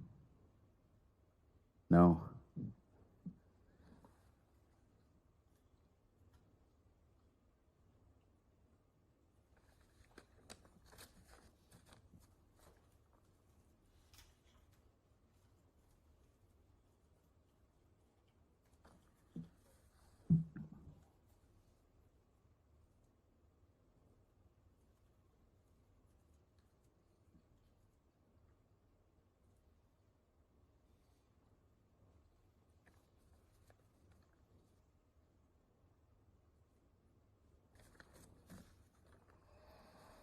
Okay, this is also regarding the phone download.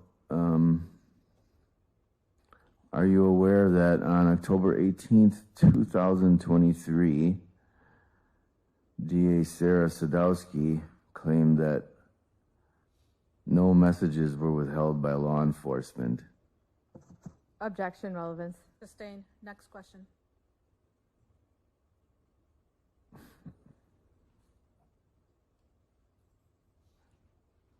Your Honor, I object to that. This is clearly relevant to. It's made a decision, move on. Wow.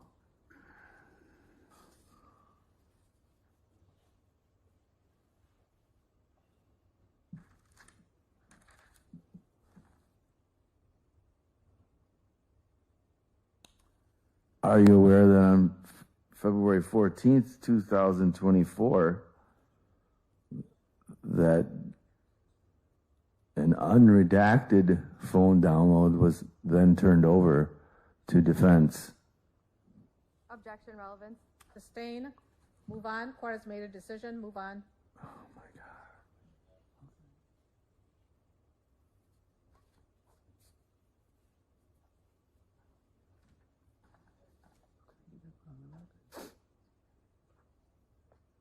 There's a redacted and an unredacted version. I know that, but you know anything?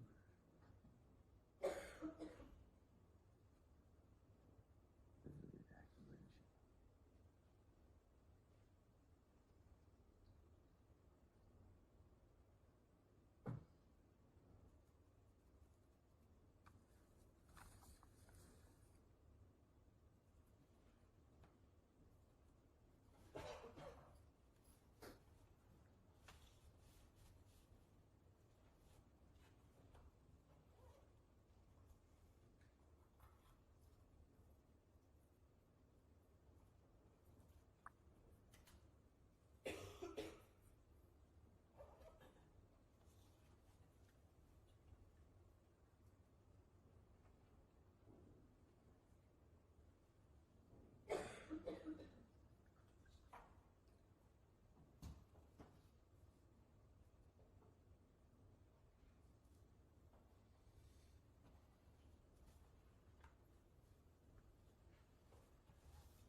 Out there, my God.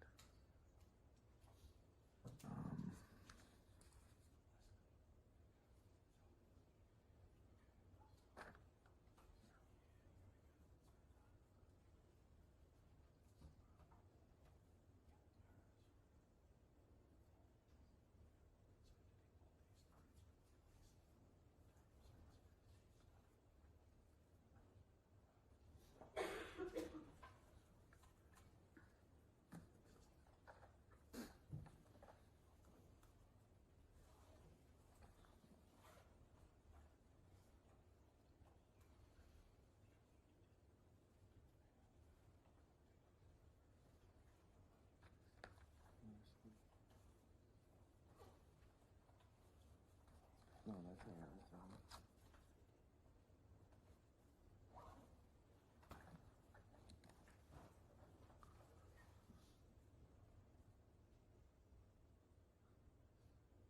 So this is also pertaining to the phone download and Betty's calls. And who is Wes Erdman? Can you spell that for the court reporter? Erdmann. Wesley, Wesley, Wesley C. Erdman. It's a family friend of Betty Hanno.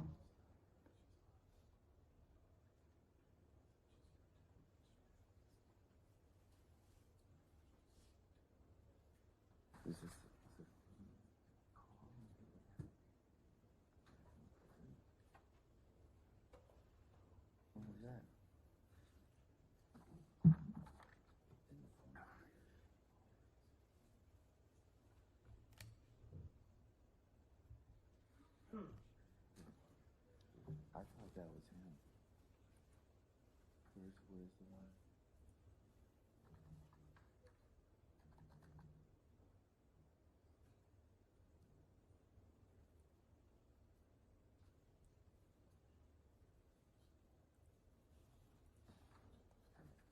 No.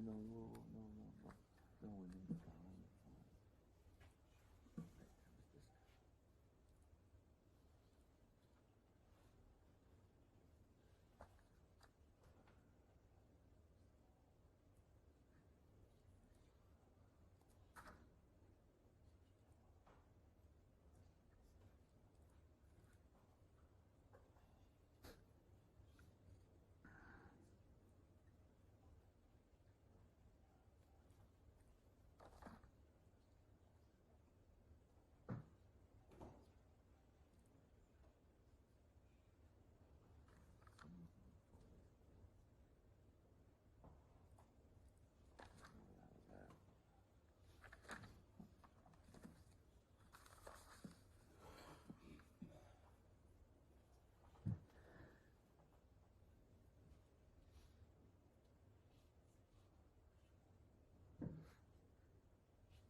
The one that you use at premium.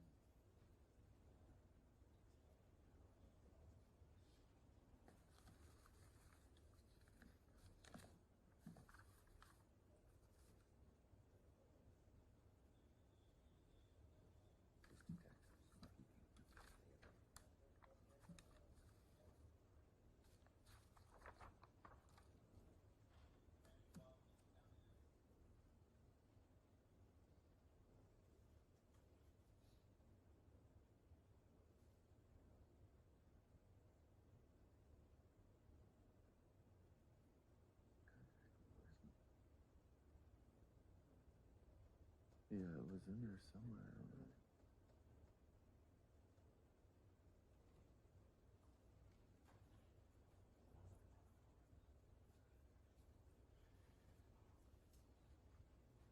Yes, I do.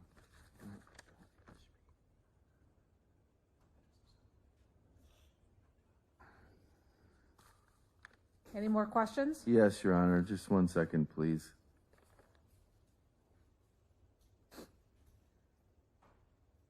So are you aware of any redacted or unredacted versions of this phone download that the state has in her possession?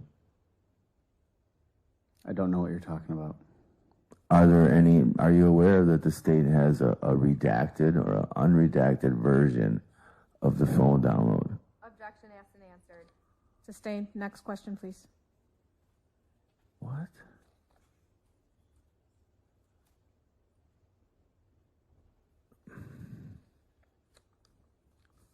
That doesn't make any sense. How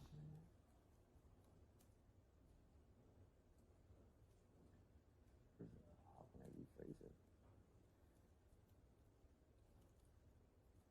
There's a clearly unredacted.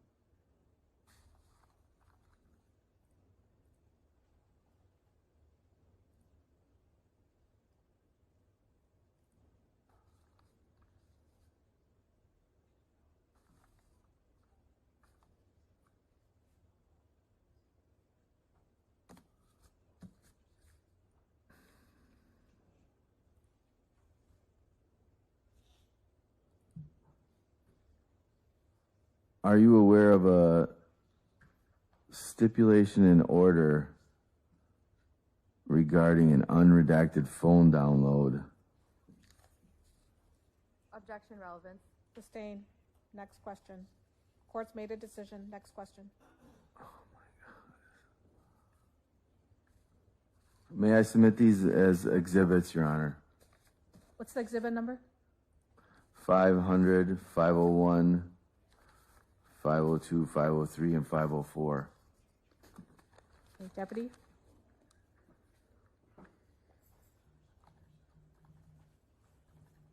Let me put these in, but...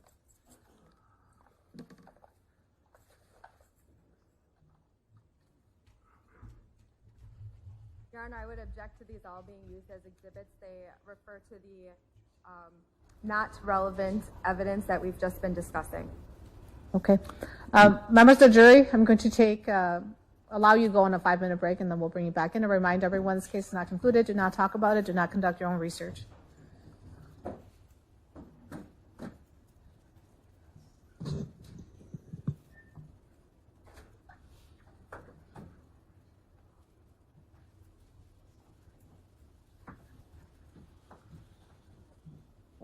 How is she allowed to do that? She needs to explain. That doesn't make any relevant. We'll get a chance to respond. Why it is relevant.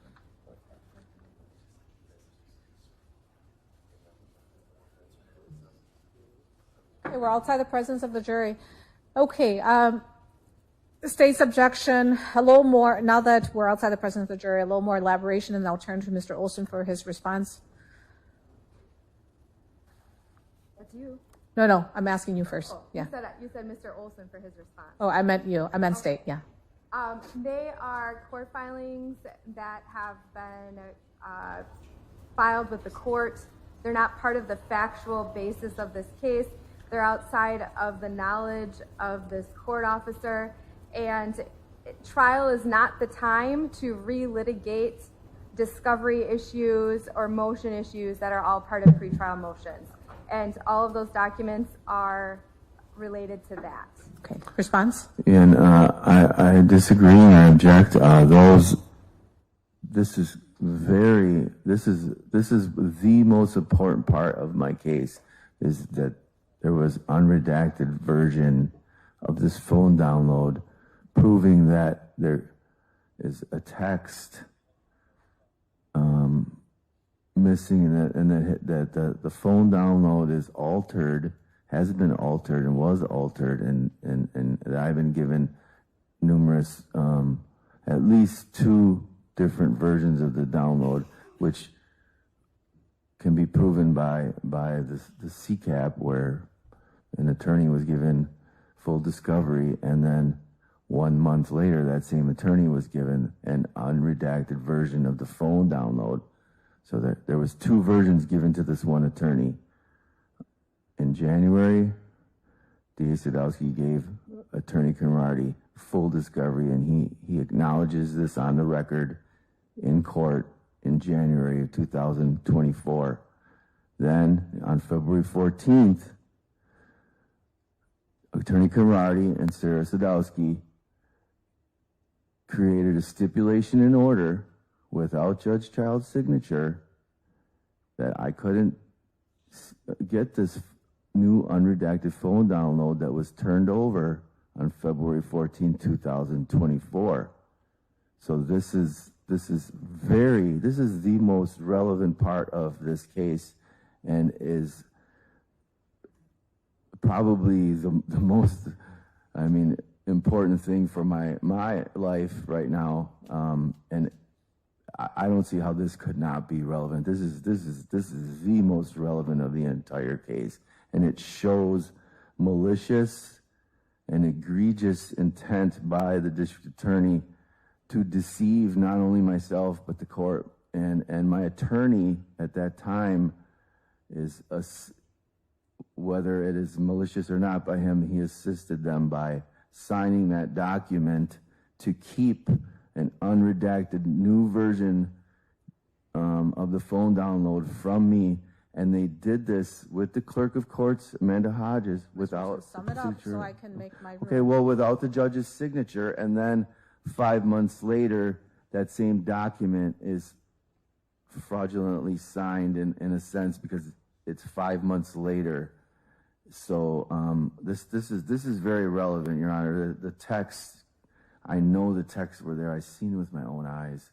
Okay, let me take a real quick look at Exhibit 500 through 504. 500 appears to be an email exchange. Yes. And all of these exhibits have your personal notes on them as well that I can see. Okay, upon the court's review of Exhibit 500 to 504, and after hearing arguments of the parties, the court agrees with state these exhibits are not allowed in. Yeah, Okay, let's bring in the jury. Yeah, that's why, Your Honor. I just said I agree with the state that these exhibits are not relevant. You're attempting to relitigate discovery disputes that have already been decided by the court. Wow. How is that possible? Look at that. But it shows that she redacted them. It shows that she's just siding with her. Yeah, but no, because it shows malice. This is intrinsic fraud on the court. This is what this is. You don't agree? Look at this. That's intrinsic fraud on the court. What? Yes, it is. There's no judge's signature on the. Yeah, but that's 7 months later. They shouldn't have. That's not. This is when they kept it from me.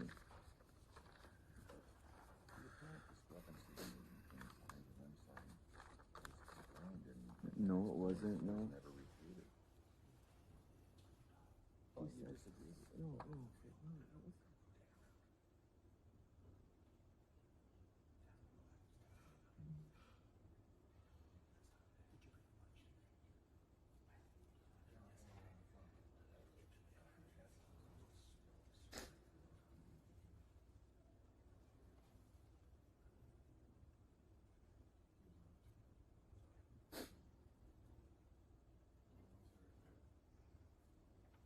Why can't you agree that this is wrong? I don't like you, or are you just lying? Ready? I mean, it's either one or the other. You're clearly lying. I know you can see that that's fraudulent. Siding with them. That's why I tried firing you. Now you're here and you won't help me.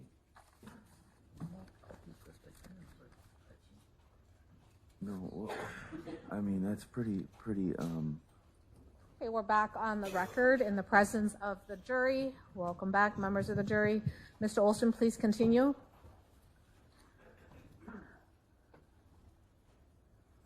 All right,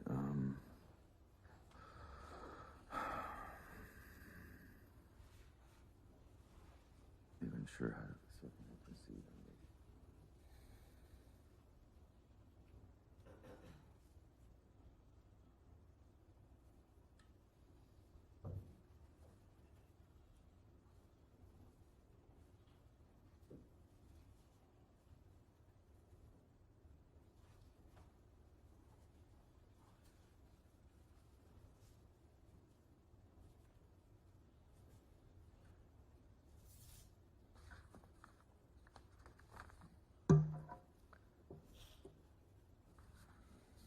Do you have any more questions, Mr. Yes, Olson? just 1 second, Your Honor.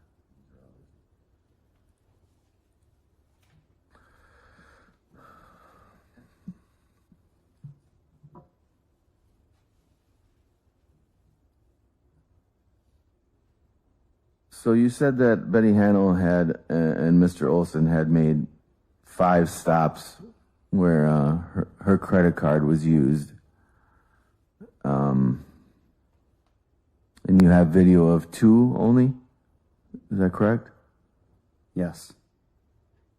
So why didn't you obtain the video from the other 3 stores? I explained this yesterday due to the reporting with the credit card company going back. They didn't have an exact time, they only had a date. And I didn't go and watch 24 hours of video from each location. So,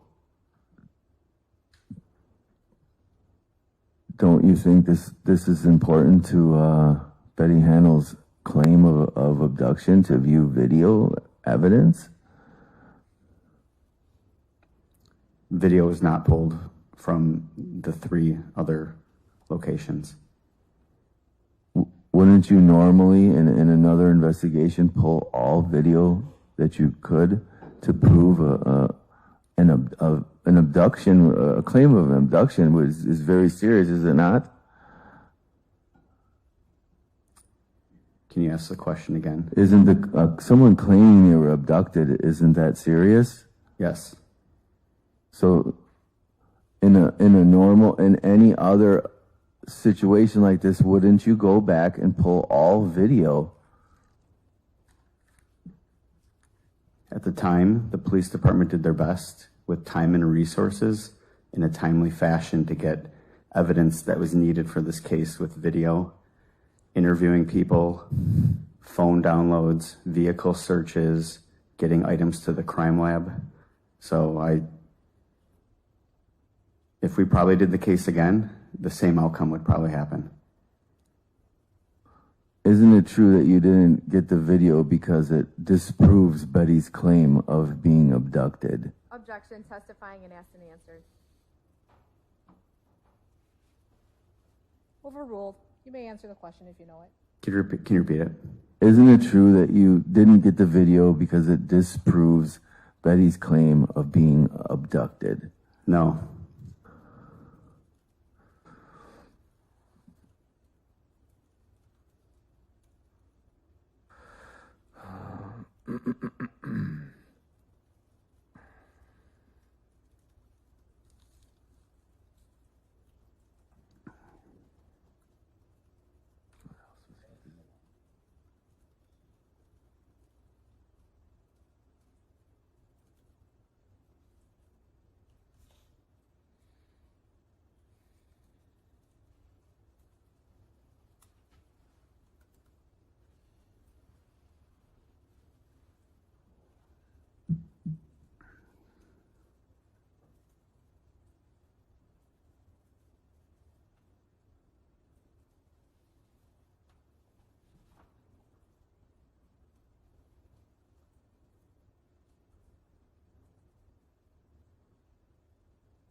At Mr. Olson's preliminary hearing, isn't it true that you testified that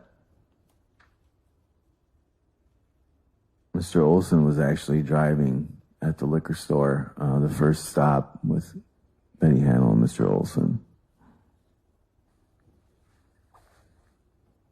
I don't remember.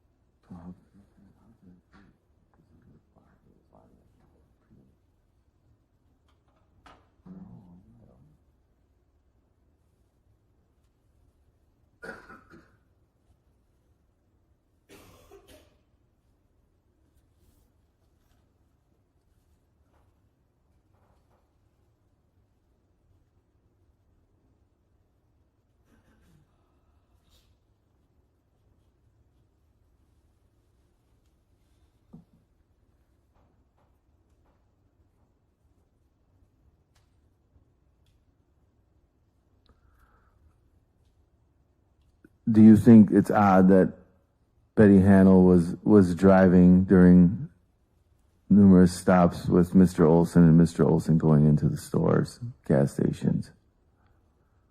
Do Can you repeat the question? Don't you think it's odd that Betty Hannell was driving during the time that she claimed she was abducted and Mr. Olson was getting out of the car and going into stores and gas stations? No.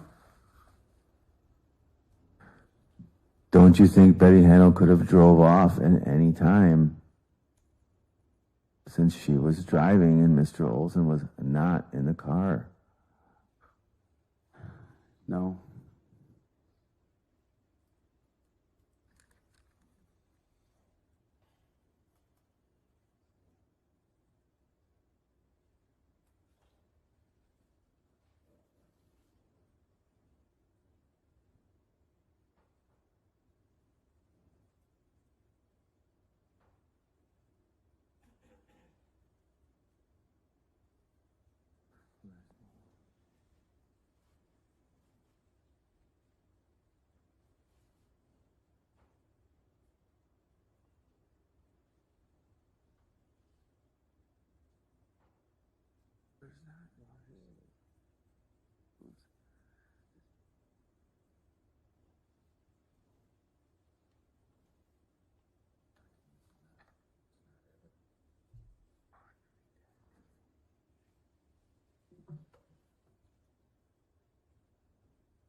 Any more questions?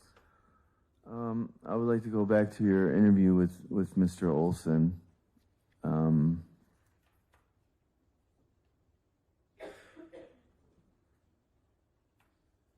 Honor, I'm going to object to this line of questioning. It wasn't in evidence, and it's all going to be hearsay.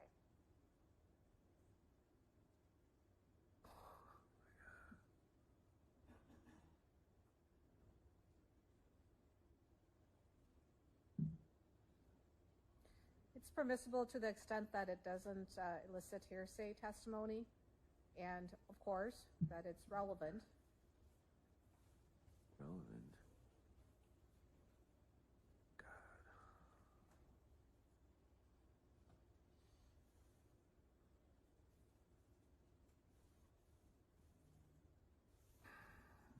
The way I'm.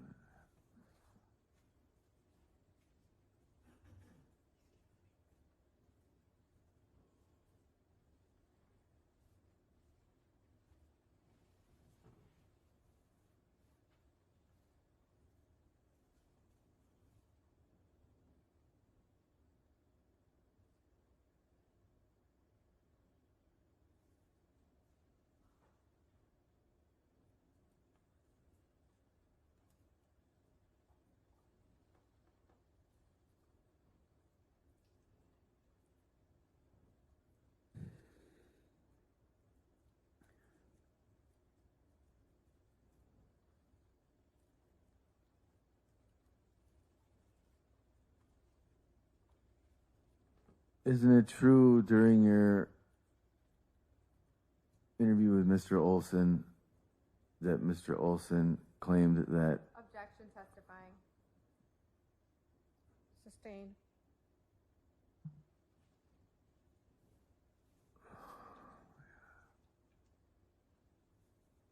did Mr. Olson tell you that he was with Betty Hannell? Objection, testifying. Okay, sustained. Oh my God. No way to get around it. Why wouldn't you put that into evidence? Who is it? Or can I ask him why?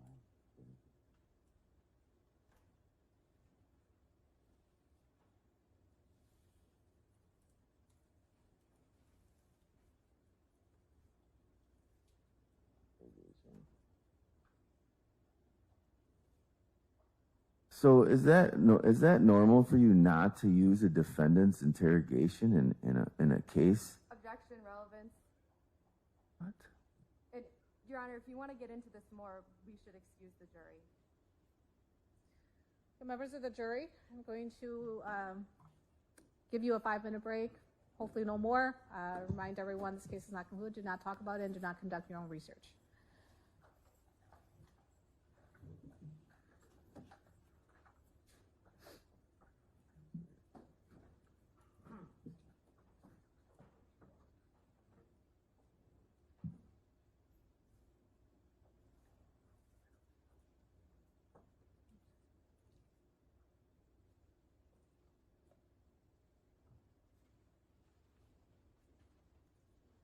We're outside the presence of the jury.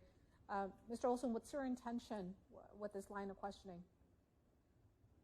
And when I ask you that, I really mean explain to me how you believe this is relevant and that it's not going to elicit hearsay. I'm not intending to do anything in that way at all. So that none of that is my intention. Just so you know, Your Honor. I'm talking about the point you're trying to prove. Okay, yes. So I'm trying to prove that. To me, it is. I've never heard of a defendant's interrogation never used in a case, and I think this is a tactic they're using to conceal what actually happened, because in the interrogation and by if they use the video of this interrogation and of myself and Mr. Zalewski and other detectives that were present, I think that this was a clear and malicious tactic they used to hide the truth because of everyone's reaction, my reaction, Detective Zalewski's reaction, the other detective's reaction, and Detective Zalewski knew that this claim was utterly ridiculous, and this was why they were calling Betty crazy. They even, to me, were like, "Oh, sweet Betty, you mean?" And they were really sarcastic because she was swearing at them and was. Mr. Olson, I'm going to cut you off there because I think I've heard enough relative to your proffer of proof. State, I don't think you need to respond, but if you want to, for completeness of the record, you may do so. Mr. Olson asked for an attorney during his statement, so I can't play it. Additionally, interwoven throughout the entire statement, the other detectives that were there were the detectives from South Milwaukee where Mr. Olson was accused of a homicide. And so I can't play that statement. Objection, and so continuing to go into that is completely inappropriate. Additionally, State v. Johnson 7-4, WIS 2D 2-6 in pages 33 to 38, it precludes the defendant from introducing his own out-of-court statements through the state's witnesses. Additionally, 90801 sub 3, a statement not one made by the declarant while testifying at the hearing is being offered for the truth of the matter asserted. This is exactly what the defendant is doing. He's trying to offer these statements in an out-of-court statement for the truth of the matter asserted. He can't do that. He can get on the stand and testify, but he can't bring his statements in through this witness. And it's additionally it's truly just, he asked for an attorney at that hearing. So I can't play it. We couldn't have a hearing about it. I didn't ask to have a Miranda Goodchild hearing because it was very obvious he asked for an attorney at the beginning. And Detective Zalewski was there. He could tell you that. But so I'm sorry. It's just hearsay, not admissible. Okay, Your Honor, real quick. I'm going to rule. Okay. The proponent of that information has already had an opportunity to provide the proffer of proof, and given the arguments of the parties, the court is in agreement with the state. Thus, it is not allowed. We're going to bring in the jury and continue on. You're not allowed. May I quickly say something? No, you cannot. Please? No, you cannot. You had an opportunity to be heard as to that evidence, and my decision is made. Once the court makes a decision, it must be accepted, and we move on. You can always appeal it. Okay? May I ask inquire about another question? What I'm going to question him now. So okay, real quick. So I'm not allowed to ask him what I said, but am I allowed to ask him why they did not put the interrogation into evidence, because it is odd for such a serious allegation of for them not to use the defendant's interrogation. Short answer is no. Okay. Okay, and just for the record, I did ask for an attorney, but it wasn't in the beginning. It was Mr. Olson, let's not relitigate disputes that have already been decided by the court, and let's not relive history. Life. All right, I just object. I feel like you're siding with the state on everything here. Mr. Olson, you don't always get the last word. Okay, you don't. I control the record, and when I say we're done, we are done. You don't like my decision, you can appeal it. I remind you that paragraph 9 of the court's rules of decorum, you are to accept the court's ruling. You may not like it, but you have to accept it and you move on.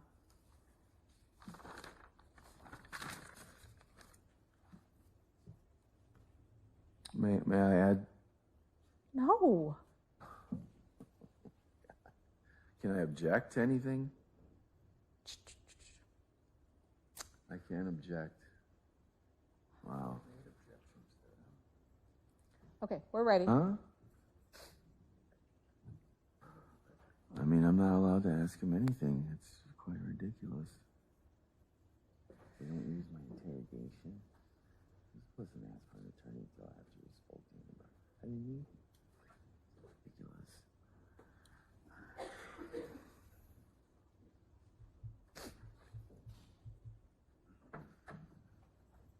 Okay, we're back on the record. Welcome back, members of the jury. Mr. Olson, please continue.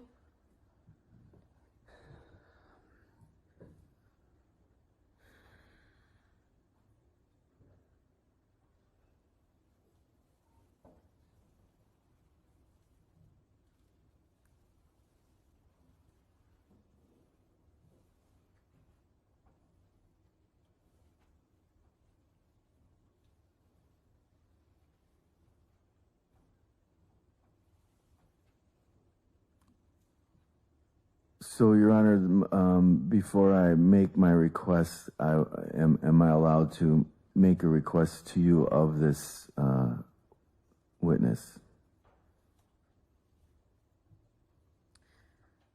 Okay. My apologies, Sorry. members of the jury.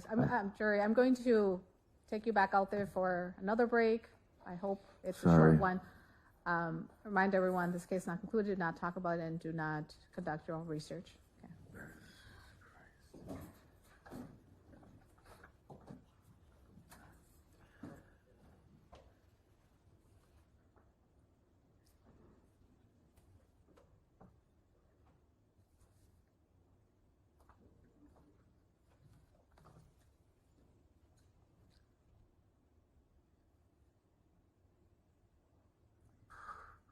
We're outside the presence of the jury. Mr. Olson, you may think this is funny. No, I don't. No, I don't want to hear anything from you while I am talking.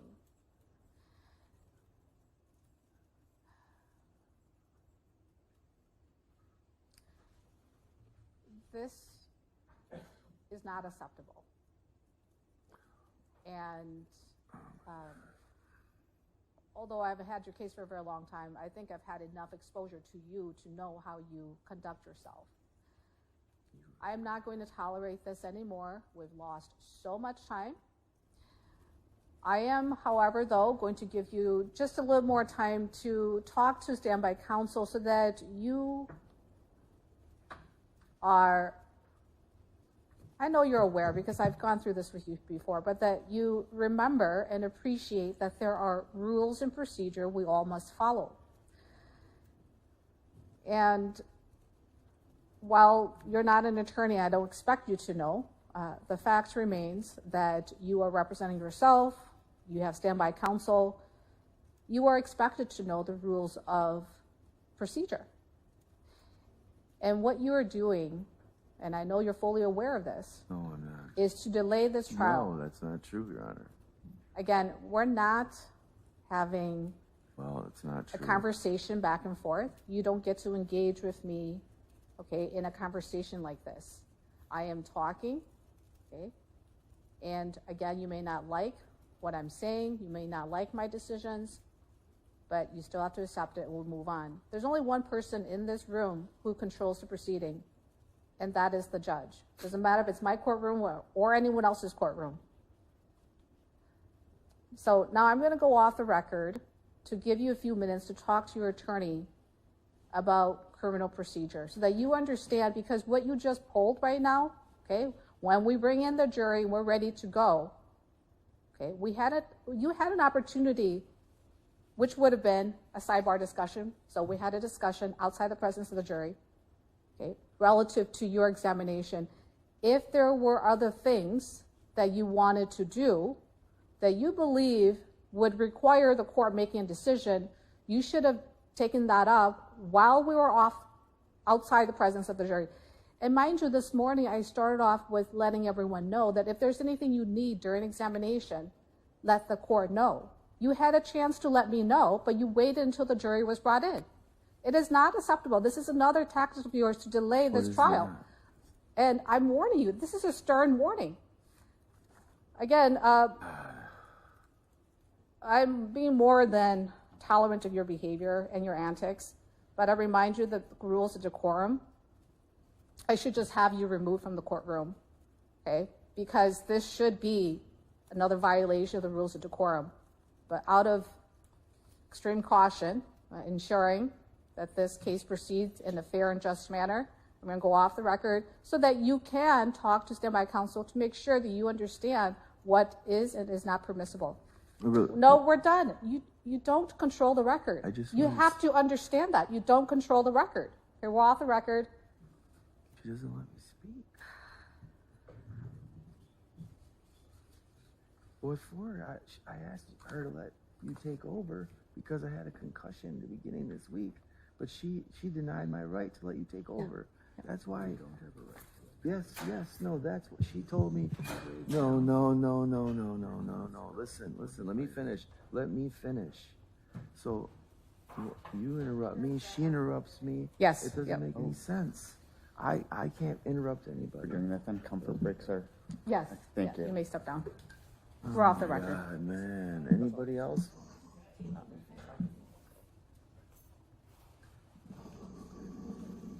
So.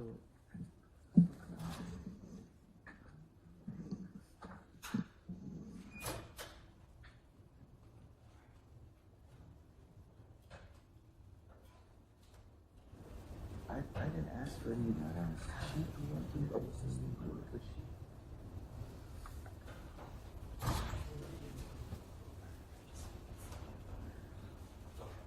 asked you to be removed, and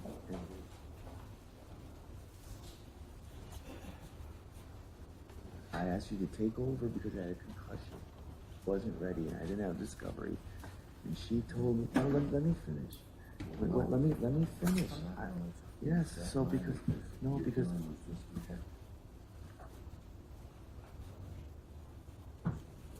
I am, but she wanted me to talk to you about what's going on.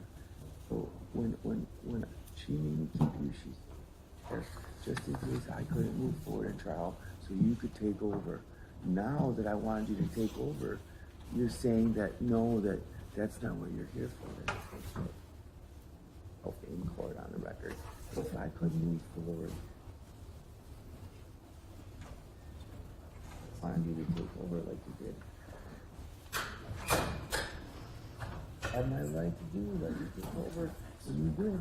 She didn't want me to do it. I wanted you to take over. I trusted you, and you would have done a better job than me. So I do have that's why she placed you here, and instead she moved me purposely. Wrong, you know it.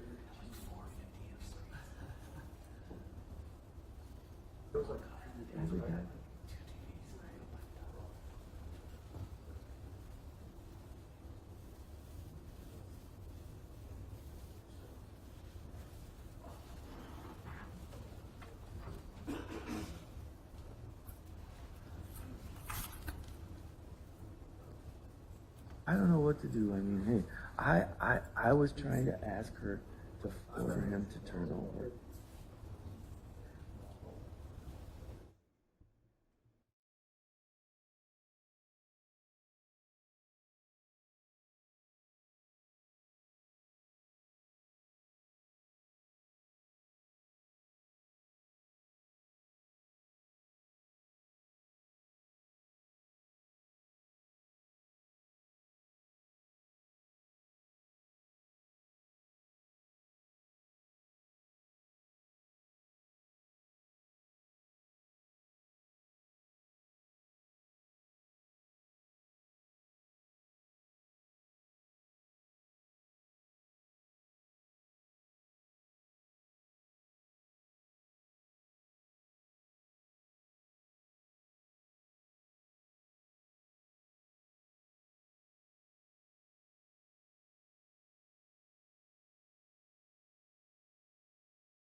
Mr. Olson in the courtroom.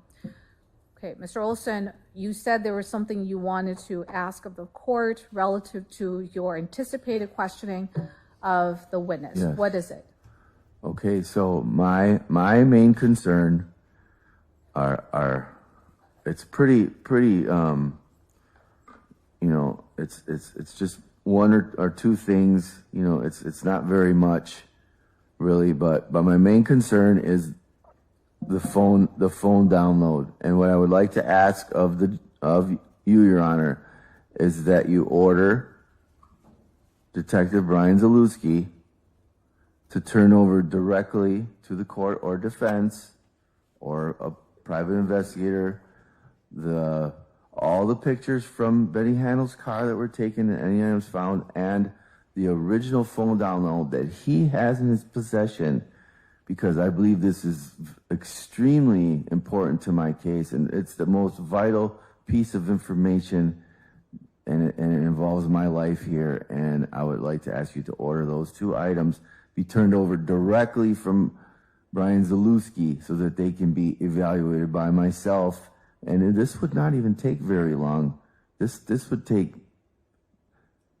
10, 20, 30 minutes at most, maybe not even that long for me to examine these two items and maybe have them examined by a professional who I've already been in talks with.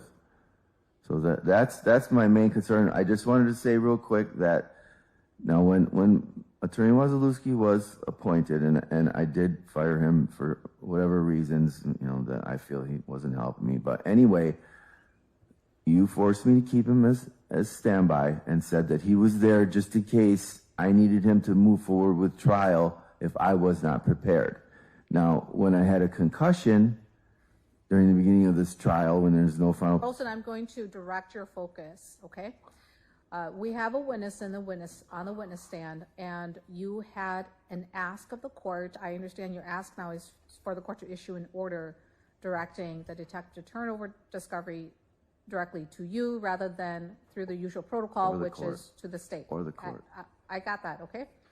And then you now want to also relitigate legal representation. That's at this time? No.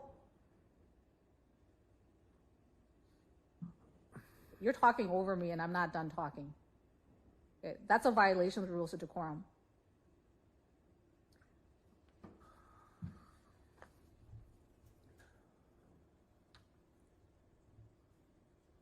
I've really just had it with you, Mr. Olson. You commit any violation of the rules one more time, I will have you removed and you'll view this trial by Zoom. We'll work on figuring out the logistics of that, but I lost count already, but I think this is probably the third time I've had to warn you that you're on the verge of being removed for the remainder of the trial. So, as I was saying, you want to relitigate your right to legal representation. At this time, okay, a couple things. First and foremost, that's an issue that the court has already decided. The record, I think, is quite lengthy, and it's clear as to what transpired and ultimately the court's findings and decision. The other point is that that's not germane to the examination of this witness. Okay, so you are to stay on what's relevant, and I trust that if you're not, that the parties, well, it doesn't matter whether it's you or a state, but if the line of questioning elicits information that either one of you believe is not relevant, I would expect and I trust that you guys will make your objections and it's noted for the record. But I've just really had enough with your antics. It's 11:03. We can barely get through the examination of this witness. That's all for the record. We're going to bring in the jury and continue. And I think for clarity of the record and finality of the record relative to defense's request with respect to the request that the court issue an order, it's denied by the court. All right, may I comment? No.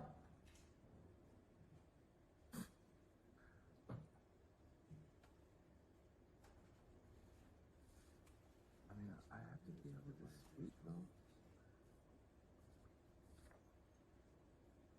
She just goes on and on and on. That's fine, but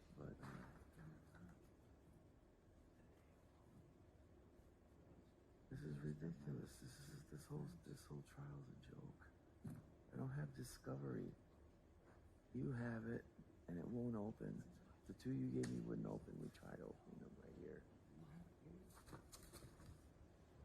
Yeah, that was what Judy back in 3 years. It's very limited what he gave me.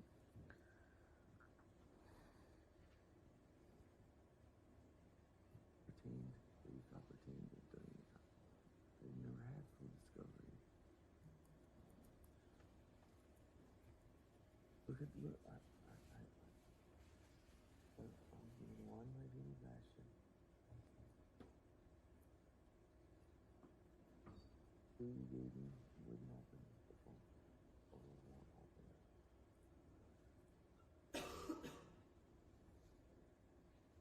Oh no, it's not. But I'm just saying it should be a mistrial. But I don't have discovery. I can't. When we go back, how am I supposed to go over discovery? All my discovery for the case.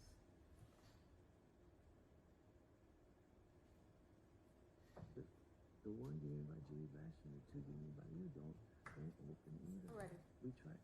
So.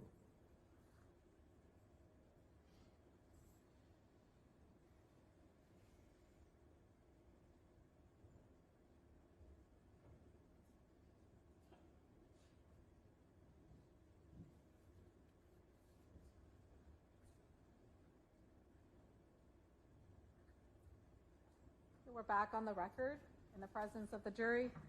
Mr. Olson, please continue. So throughout your investigation, are you aware of any video you've seen that that shows that Mr. Olson was physical or forcibly placed anyone or restrained anyone? Betty Hannell? No.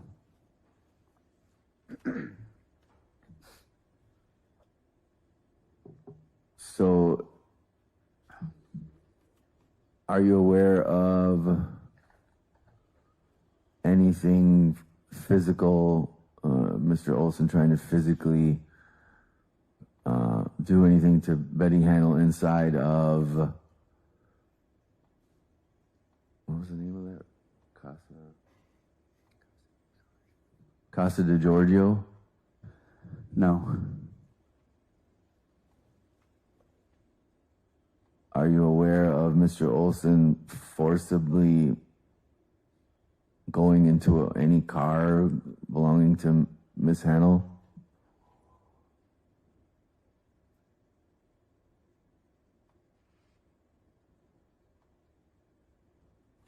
Forcibly. Yeah, I think that's debatable based on what I think forcibly is. I would say yes. You're aware that Mr. Olson forcibly went into a car. You're aware of that personally. You've seen that? I think I didn't see it. I'm going on the testimony of Betty Hannell. Okay, that's hearsay. That's hearsay.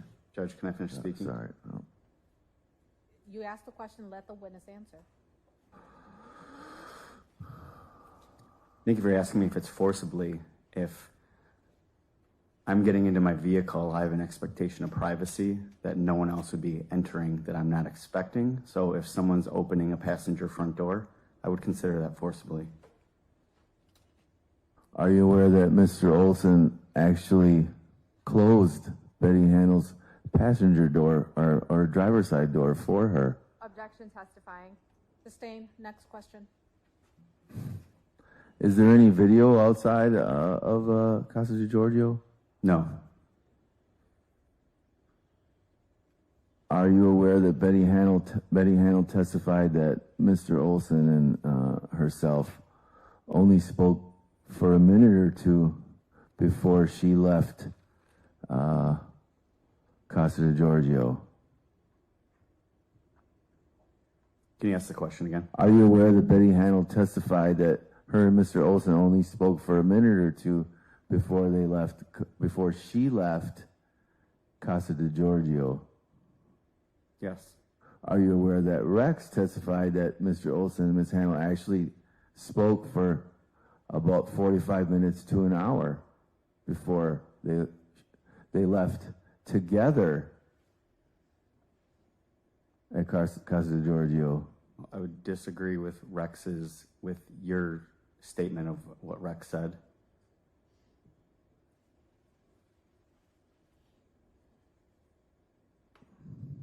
Okay, are you aware that Rex did testify that Betty Handel and Mr. Olson spoke for 45 minutes or longer? Objection asked and answered. Sustained. Move on. Are you aware that Betty Handel claimed that she walked out alone and that Mr. Olson went out after? Yes. Are you aware that Rex testified that Betty Handel and Mr. Olson actually walked out together? Yes.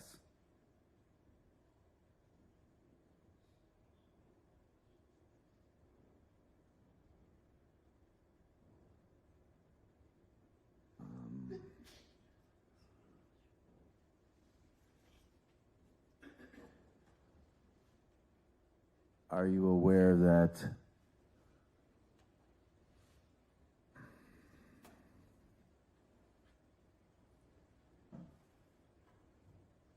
Betty Handel did not want Rex to know that she actually knew Mr. Olson? No.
Also, during your investigation, let me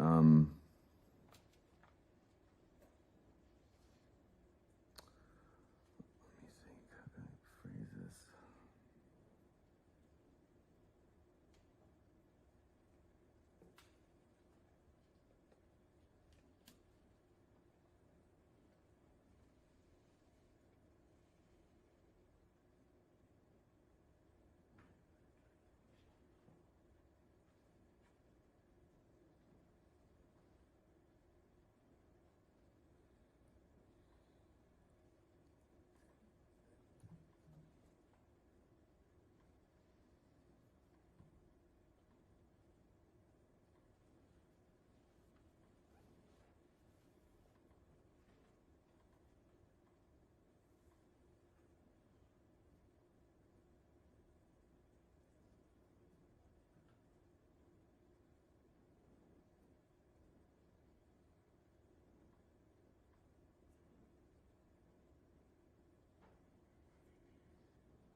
So besides the 5 stores that Mr. Olson and Ms. Handel went to together, are you aware of any other stops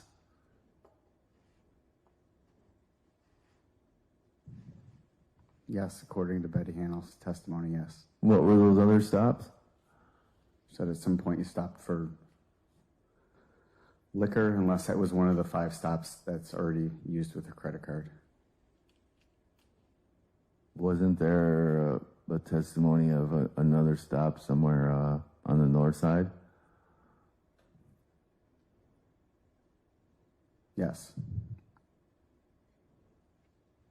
Okay, what time was that?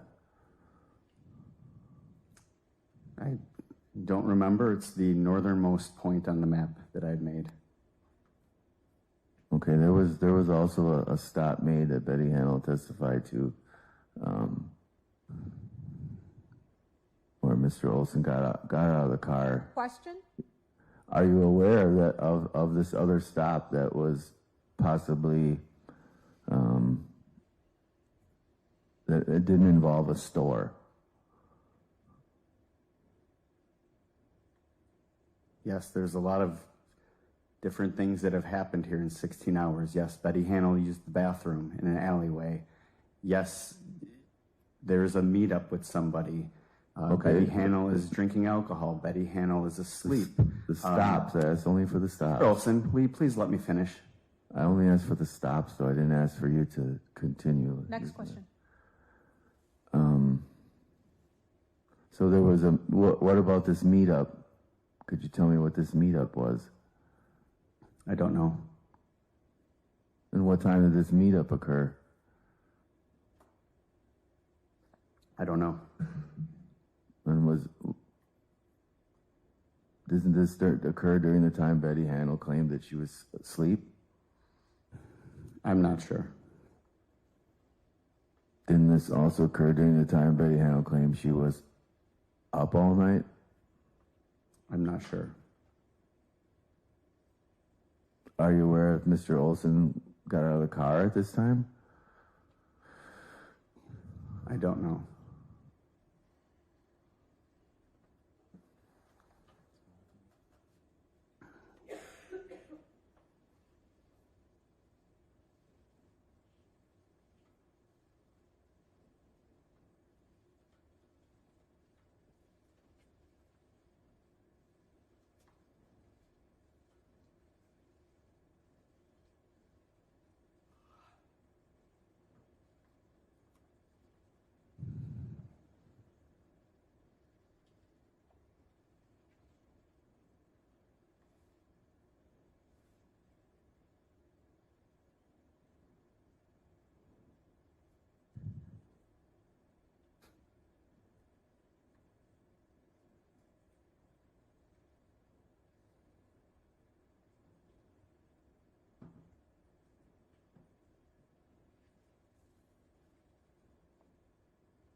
Mr. Olson, any more questions? Let's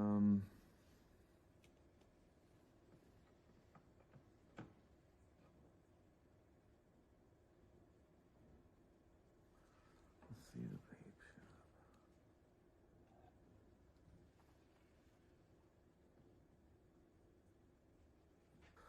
No, Your Honor, that's all. All right, thank you. Redirect. Thank you. Just to be clear, Your Honor, just some basics. When you conduct an investigation and you collect evidence, is that kept at your police station? Yes. Yes. Could you tell us about that process generally? Like any just general how I collect evidence? Well, let's just talk about the phone download for fun. When you do the phone download, what do you do with the original first version? It's placed on a forensic server that we have at our police department. And is that ever deleted, changed, or moved? No. No. And then how do you turn that over to use in a case? Copies made and is given to the district attorney's office when the case is filed. Do you alter that case? Do you alter that file? No. No. Did you find any evidence in a phone download, in conversations with Betty, about Mr. Olson knowing Betty? No. Did you check all of the texts? Yes. Did you interviewed Betty, correct? Yes. Did Betty talk about what happened to her cell phone during this incident? Yes. What did she say happened to her cell phone? Said Mr. Olson took it from her. And at what point in the abduction did Mr. Olson take the cell phone? Fairly early while she was, I don't know if she was driving or if she was in the passenger seat, but very early in the abduction. When Betty was recovered, did she have her cell phone on her? No.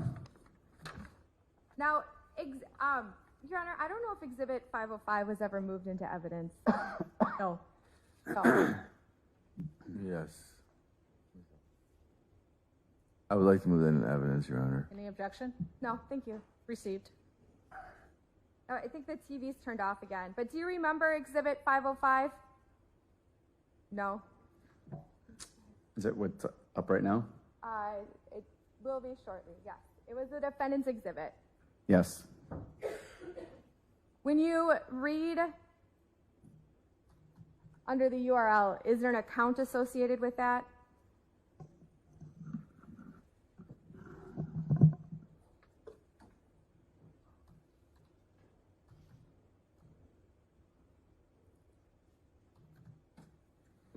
No.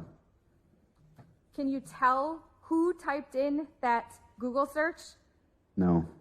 Does the phone log face recognition when people are typing in Google searches? No.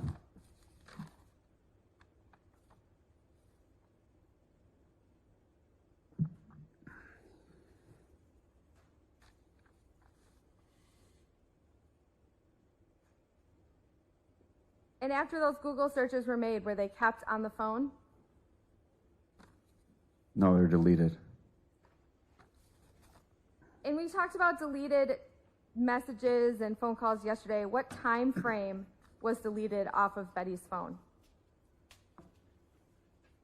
Are we talking about these searches right here or everything? Everything. Generally. Generally, like from 7 or 8 a.m. on November 24th, 2022, going backwards.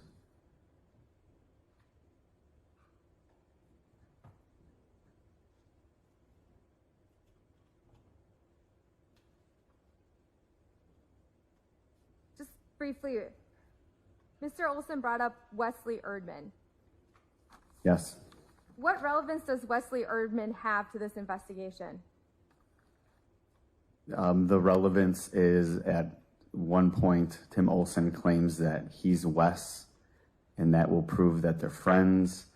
So I look into that communication between Wes Erdman and Betty Hannell. I reach out to Wes Erdman. I learn that he's a family friend. At one point, he's an older gentleman. At one point, he was dating Betty Hannell's now deceased husband's sister, and that they're friends and they speak once or twice a year. Did you speak to Mr. Erdman in person? No, I spoke to him over the phone. Over the phone. Would you have been, if that phone number belonged to Mr. Olson, at that time, would you have just been able to pick the phone up and call Mr. Olson? Yes. Yes. Well, and then where would Mr. Olson have been during that time frame? I'm sorry. Would you have been able to call Mr. Olson directly? I wouldn't have.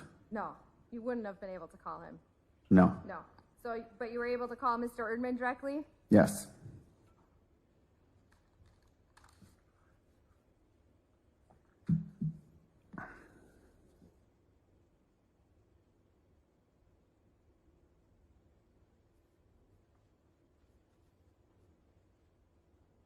How many victims of crimes have you interviewed in your career?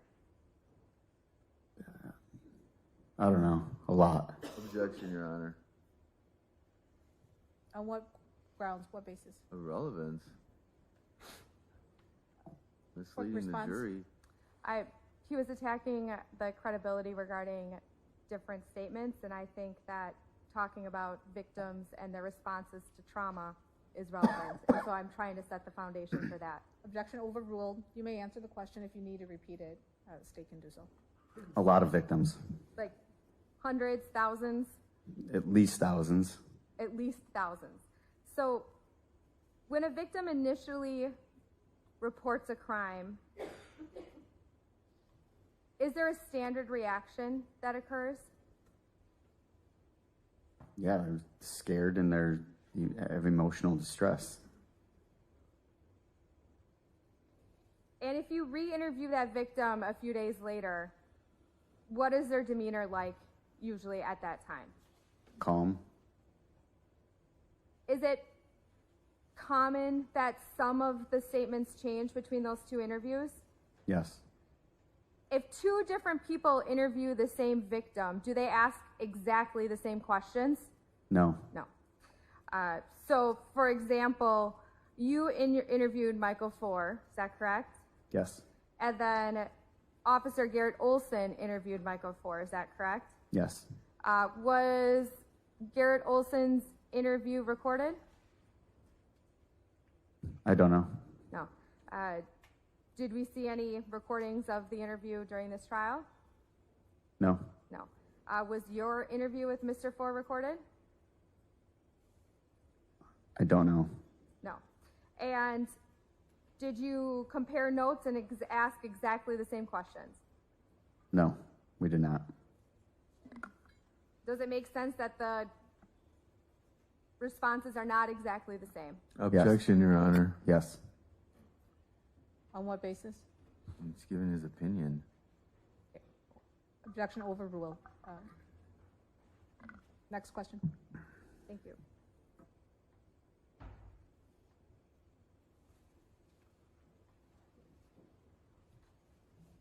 Did you respond to the original scene where Betty was recovered? I'm sorry? Did you respond to the scene where Betty was recovered? No. No. Did you hear the original conversation between Michael Four and Betty? No. Do you have any idea what was said on that scene? No. He knows from the statement. I have no further questions. Okay. Recross of the state's redirect. Okay, so first, when did Mr. Olson claim to be this Wes Erdman? Objection. Testifying. Sustained. I'm confused. How do I ask this? Testify? How am I? Next question. So you just stated that at some point Mr. Olson claimed to be, or I'm confused. So at some point you said that you claimed Mr. Olson claimed to be this Wes Erdman. I mean,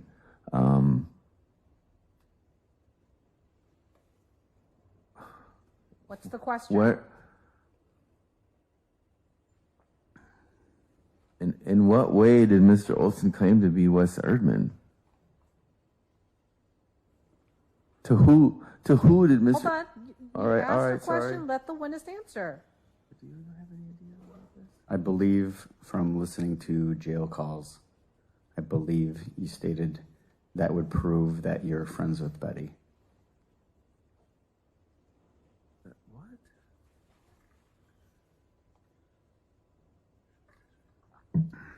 Has this been admitted to evidence, this call, where I claim to be, Mr. Olson claimed to be Wes Erdman? Objection, relevance. Sustained. Next question.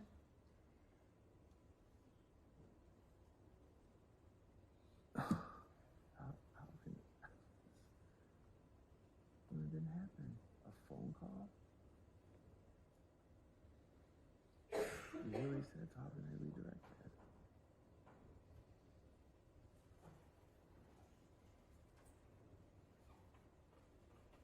I mean, is this testimony about what your claim is to Wes Erdman? Is this something you heard on a jail call? Yes, I believe I heard it on a jail call. I can't ask him if he's placed this into evidence. Huh? I don't know. I don't have discovery. Is it so? Ask him if it's been placed into discovery. Has this call been placed into discovery? Objection, relevance.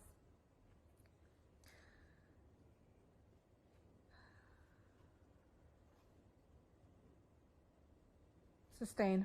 Next question. Oh my God.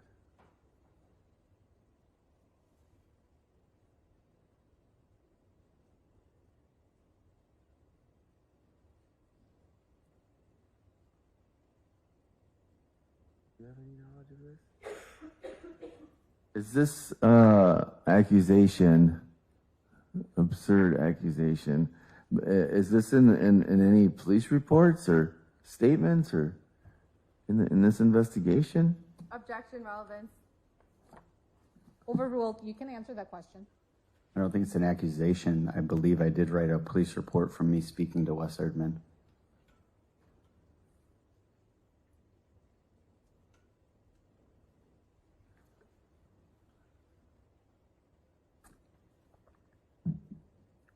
I'm just confused. There's no jail call where I'm talking about.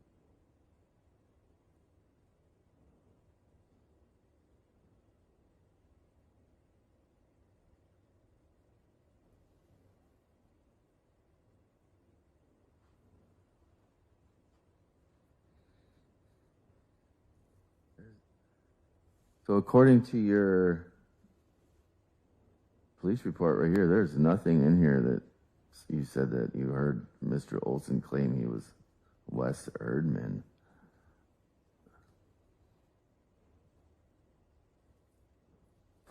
There a question? Is there something in your police report stating that you claim Mr. Olson claimed that he was Wes Erdman?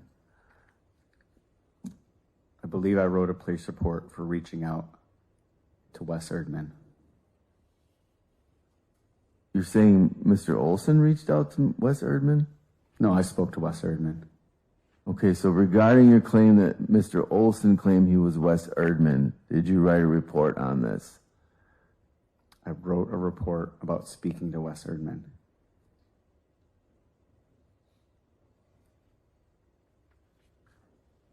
Did you write a report about the phone call that you listened to? I don't remember.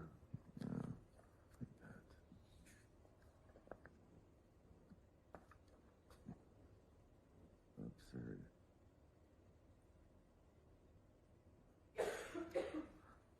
Did you listen to many of Mr. Olson's phone calls? At times, yes. Did you ever hear Mr. Olson say that Betty Handel actually bought him a Thanksgiving Day card. Testifying. Sustained.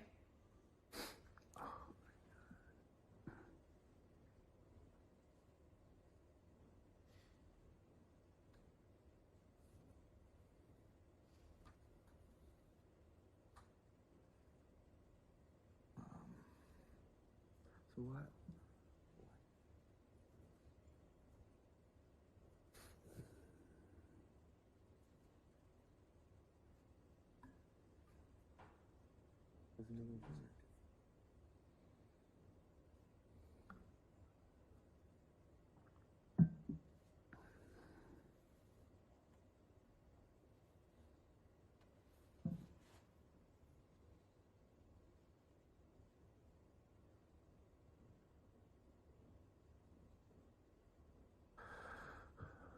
Are you aware that Betty Handel bought Mr. Olson a birthday card? Objection. Testifying. Sustained.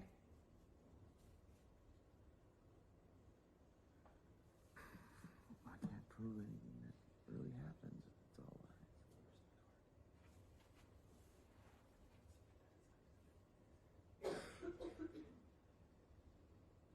He just made up something about the phone call.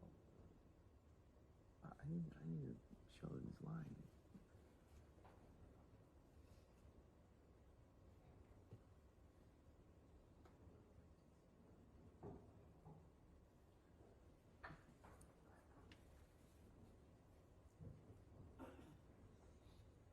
So during this alleged phone call from the jail, how did Mr. Olson claim to be Wes Erdman?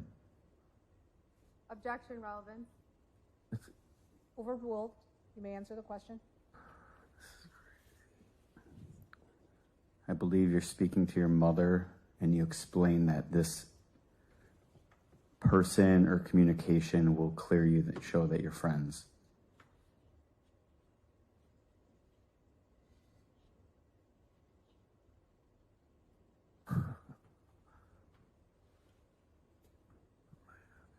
So,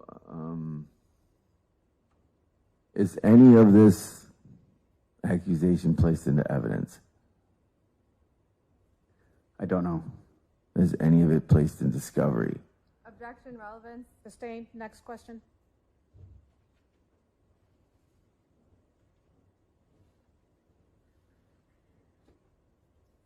Is there any way you can prove this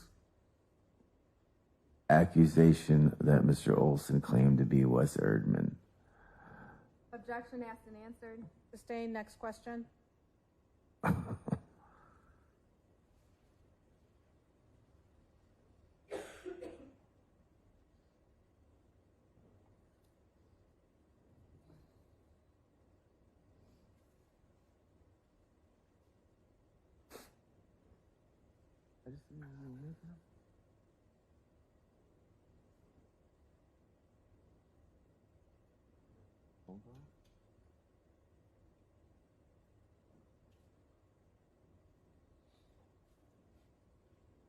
Asked her.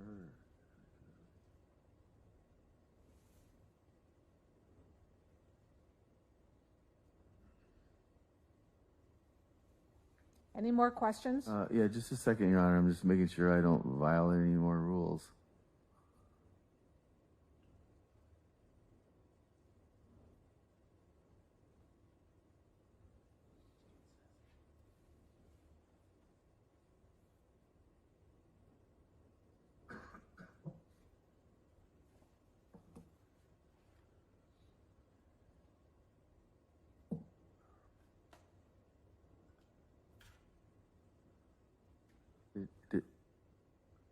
What were you saying?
So, regarding the exhibit, also, these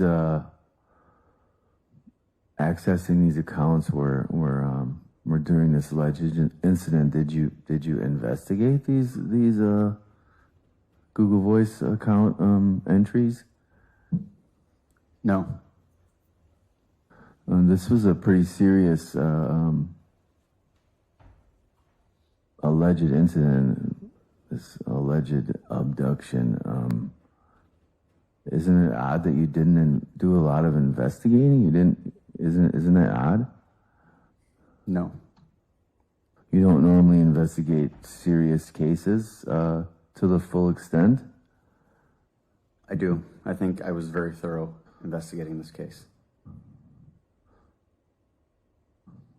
So, do you think that not viewing camera footage from 3 of the 5 alleged incidents involving an abduction and supposed identification fraud, do you think that not checking those 3 video footage of those 3 locations, do you think that's investigating to the full extent?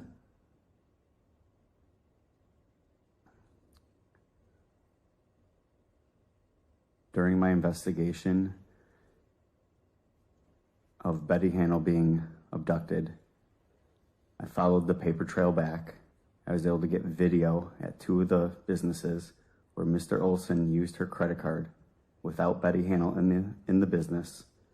At one of the businesses, she stayed in the car. You can see there's another person in the car. I think that's being very thorough. I'm not going to waste time and resources pulling video that I may or may not get at a business, 24 hours of video, and then holding it to go through it and scan it at a later date when I have other pressing issues, and time management and how I handled the case was my call. Okay, do you think that someone alleging an abduction is wasting your time to have that investigated? Objection argumentative. Sustained. Next question.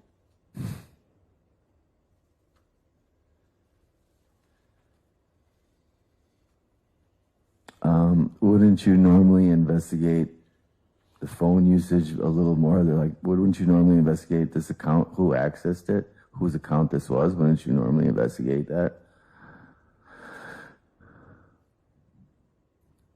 I did investigate this. You investigated whose account was accessed right there? No. You just stated that you did investigate. I investigated the phone download. So my question is, don't you think this case was serious enough for you to investigate whose account was accessed there? I already answered yes, this is a serious case.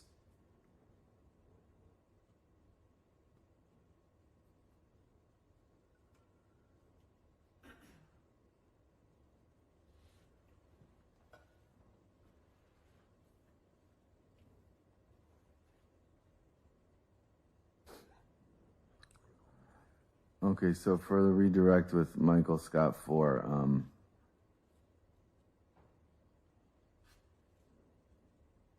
even though you did not hear what was said, Betty Hanel never claimed to have been sexually abused. Is that correct? Yes. And also for the record, Michael Scott 4 changed his story as to whether or not Betty Hanel was driving or not driving. Are you asking me? Yes, for the record, he did change his story, correct? Yes. For the record, you also changed your testimony from the prelim and from what actually happened in the criminal complaint. Is that correct? No.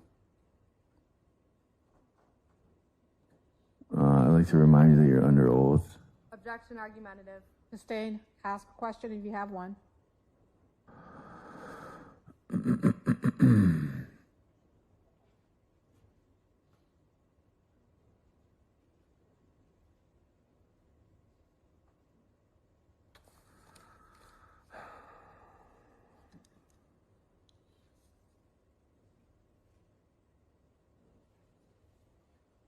Isn't it true that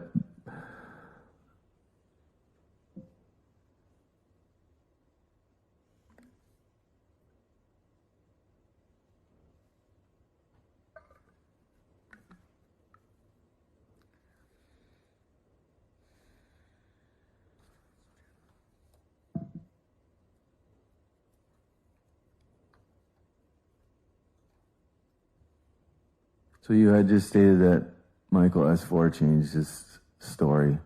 Objection asked and answered. Let him finish the question. So, again, and this is pertaining to the entire case, Betty Hannell changed her story numerous times, correct? Okay, sustain. The objection sustained. Next question, please. Do not answer. She,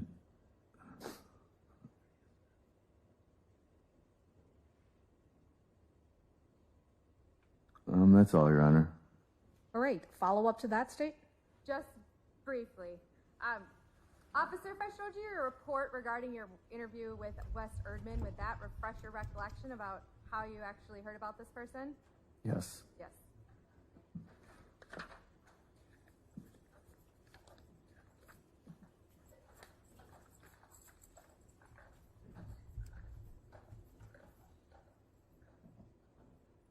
Thank you.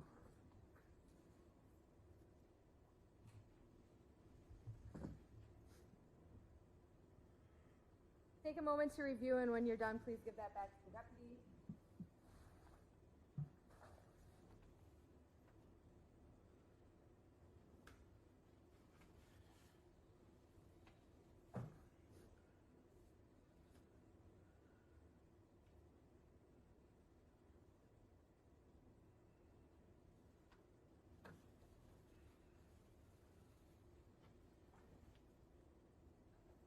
Thank you.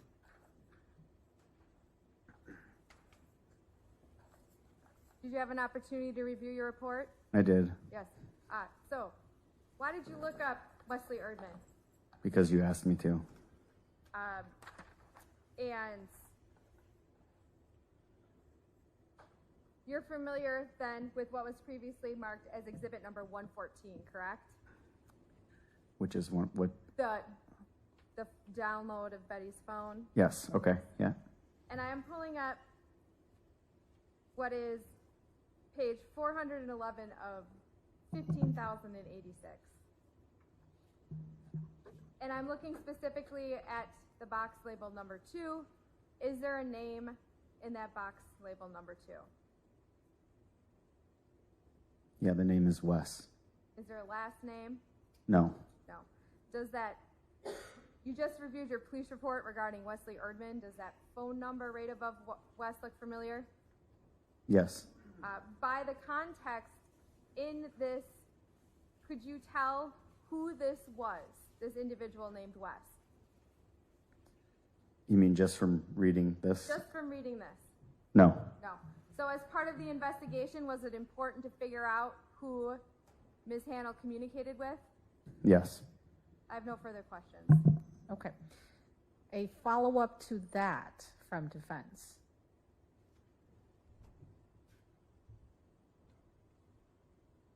Well, my only question to you is, would you supply a copy of this phone call you listened to the court, the state, the defendant, that you heard, supposedly heard Mr. Olson claim to be Wes Erdman?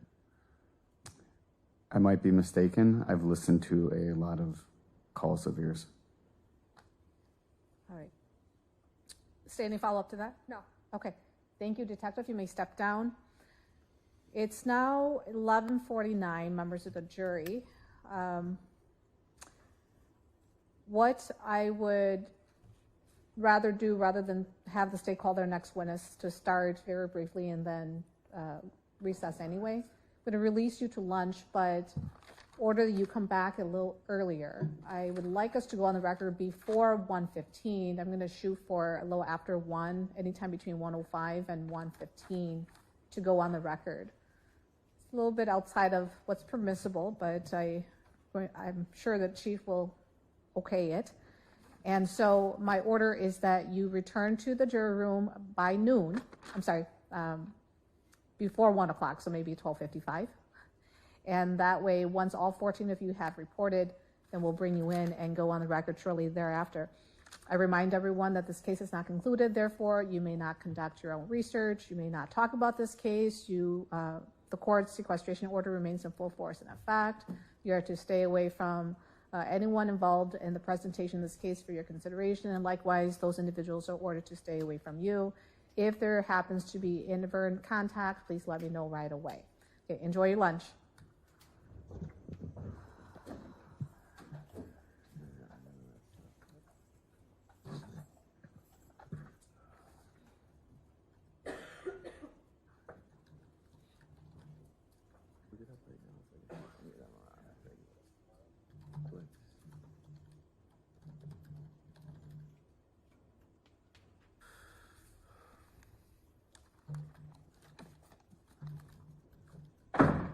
We're outside the presence of the jury. I had hoped that I could gauge how much more time you both would need before I instruct the jury, because I think over the lunch hour, if they need to make calls or accommodations for Monday, that they be given that time as advance notice as possible. Unfortunately, we couldn't get there. So to make up for some lost time, I want us to start at 1. Hopefully no later than 1:05, 1:10, around there, but certainly before 1:15 we should be on the record with state's next witness. I understand state has 2 more witnesses at this time. I'm not going to hold you to it, Mr. Olson, but I just want to gauge the time. How many witnesses and whether you would testify?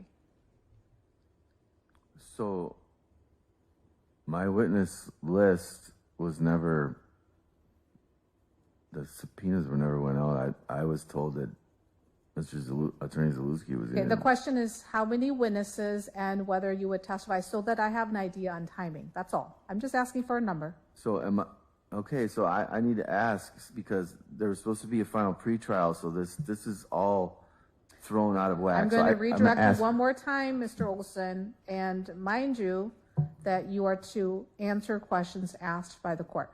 I'm looking for a number so that I can have an idea of timing so I can instruct the jury. How many witnesses, including yourself, and you don't have to tell me if you're going to testify, I just need to know a number. Okay, hold on one second.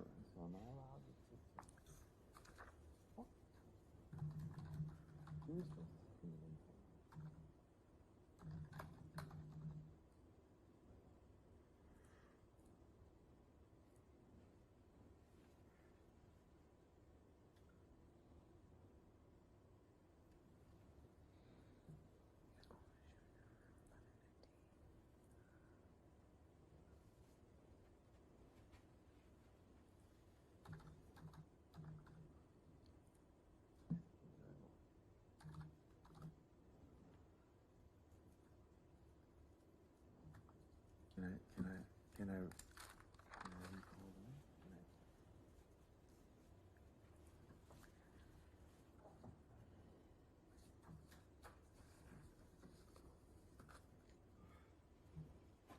that? Okay, well, let's assume it's not going to be 0. Let's just assume that. I think that would be a safe assumption.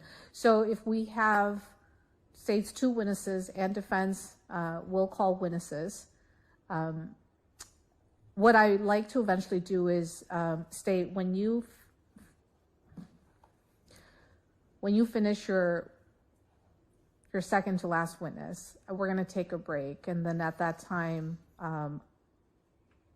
I think it's probably reasonable then at that time to consider that we're going to have to go into Monday, that we may have to go into Monday, because even if we start at 1, unless you can only do so much, and then Mr. Olson can only do so much, but even if the 2 of you are pretty expeditious, that will still probably end us at 3, and then I have to read the jury instructions, which means there's probably going to be very little time for the jury to deliberate. Of course, I have no idea how much time they'll need, but I want to alert them to the possibility, and the emphasis on possibility, that this could go into Monday.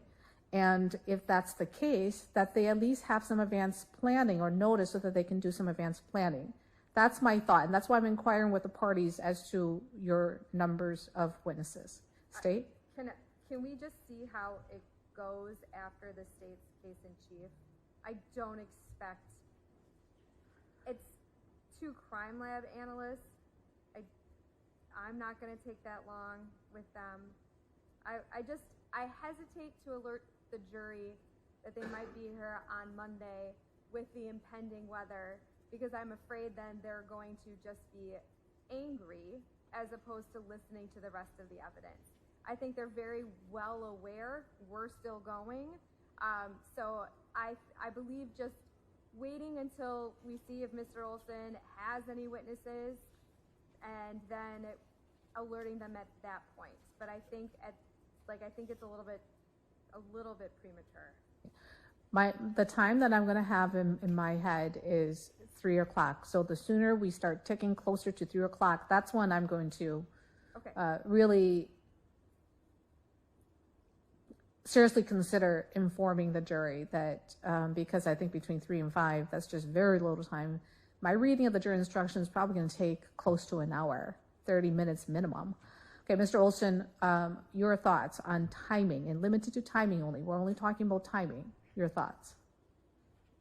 I mean, I'm not quite sure right now, to be honest. I don't know as far as what, her two witnesses testifying. I mean, so I can't speculate. So, that's fair. And so just think about it. Parties, think about that. Again, in my mind, 3 o'clock is going to be my gauge. The closer we get to 3, I think the higher the possibility that we may not be able to finish today.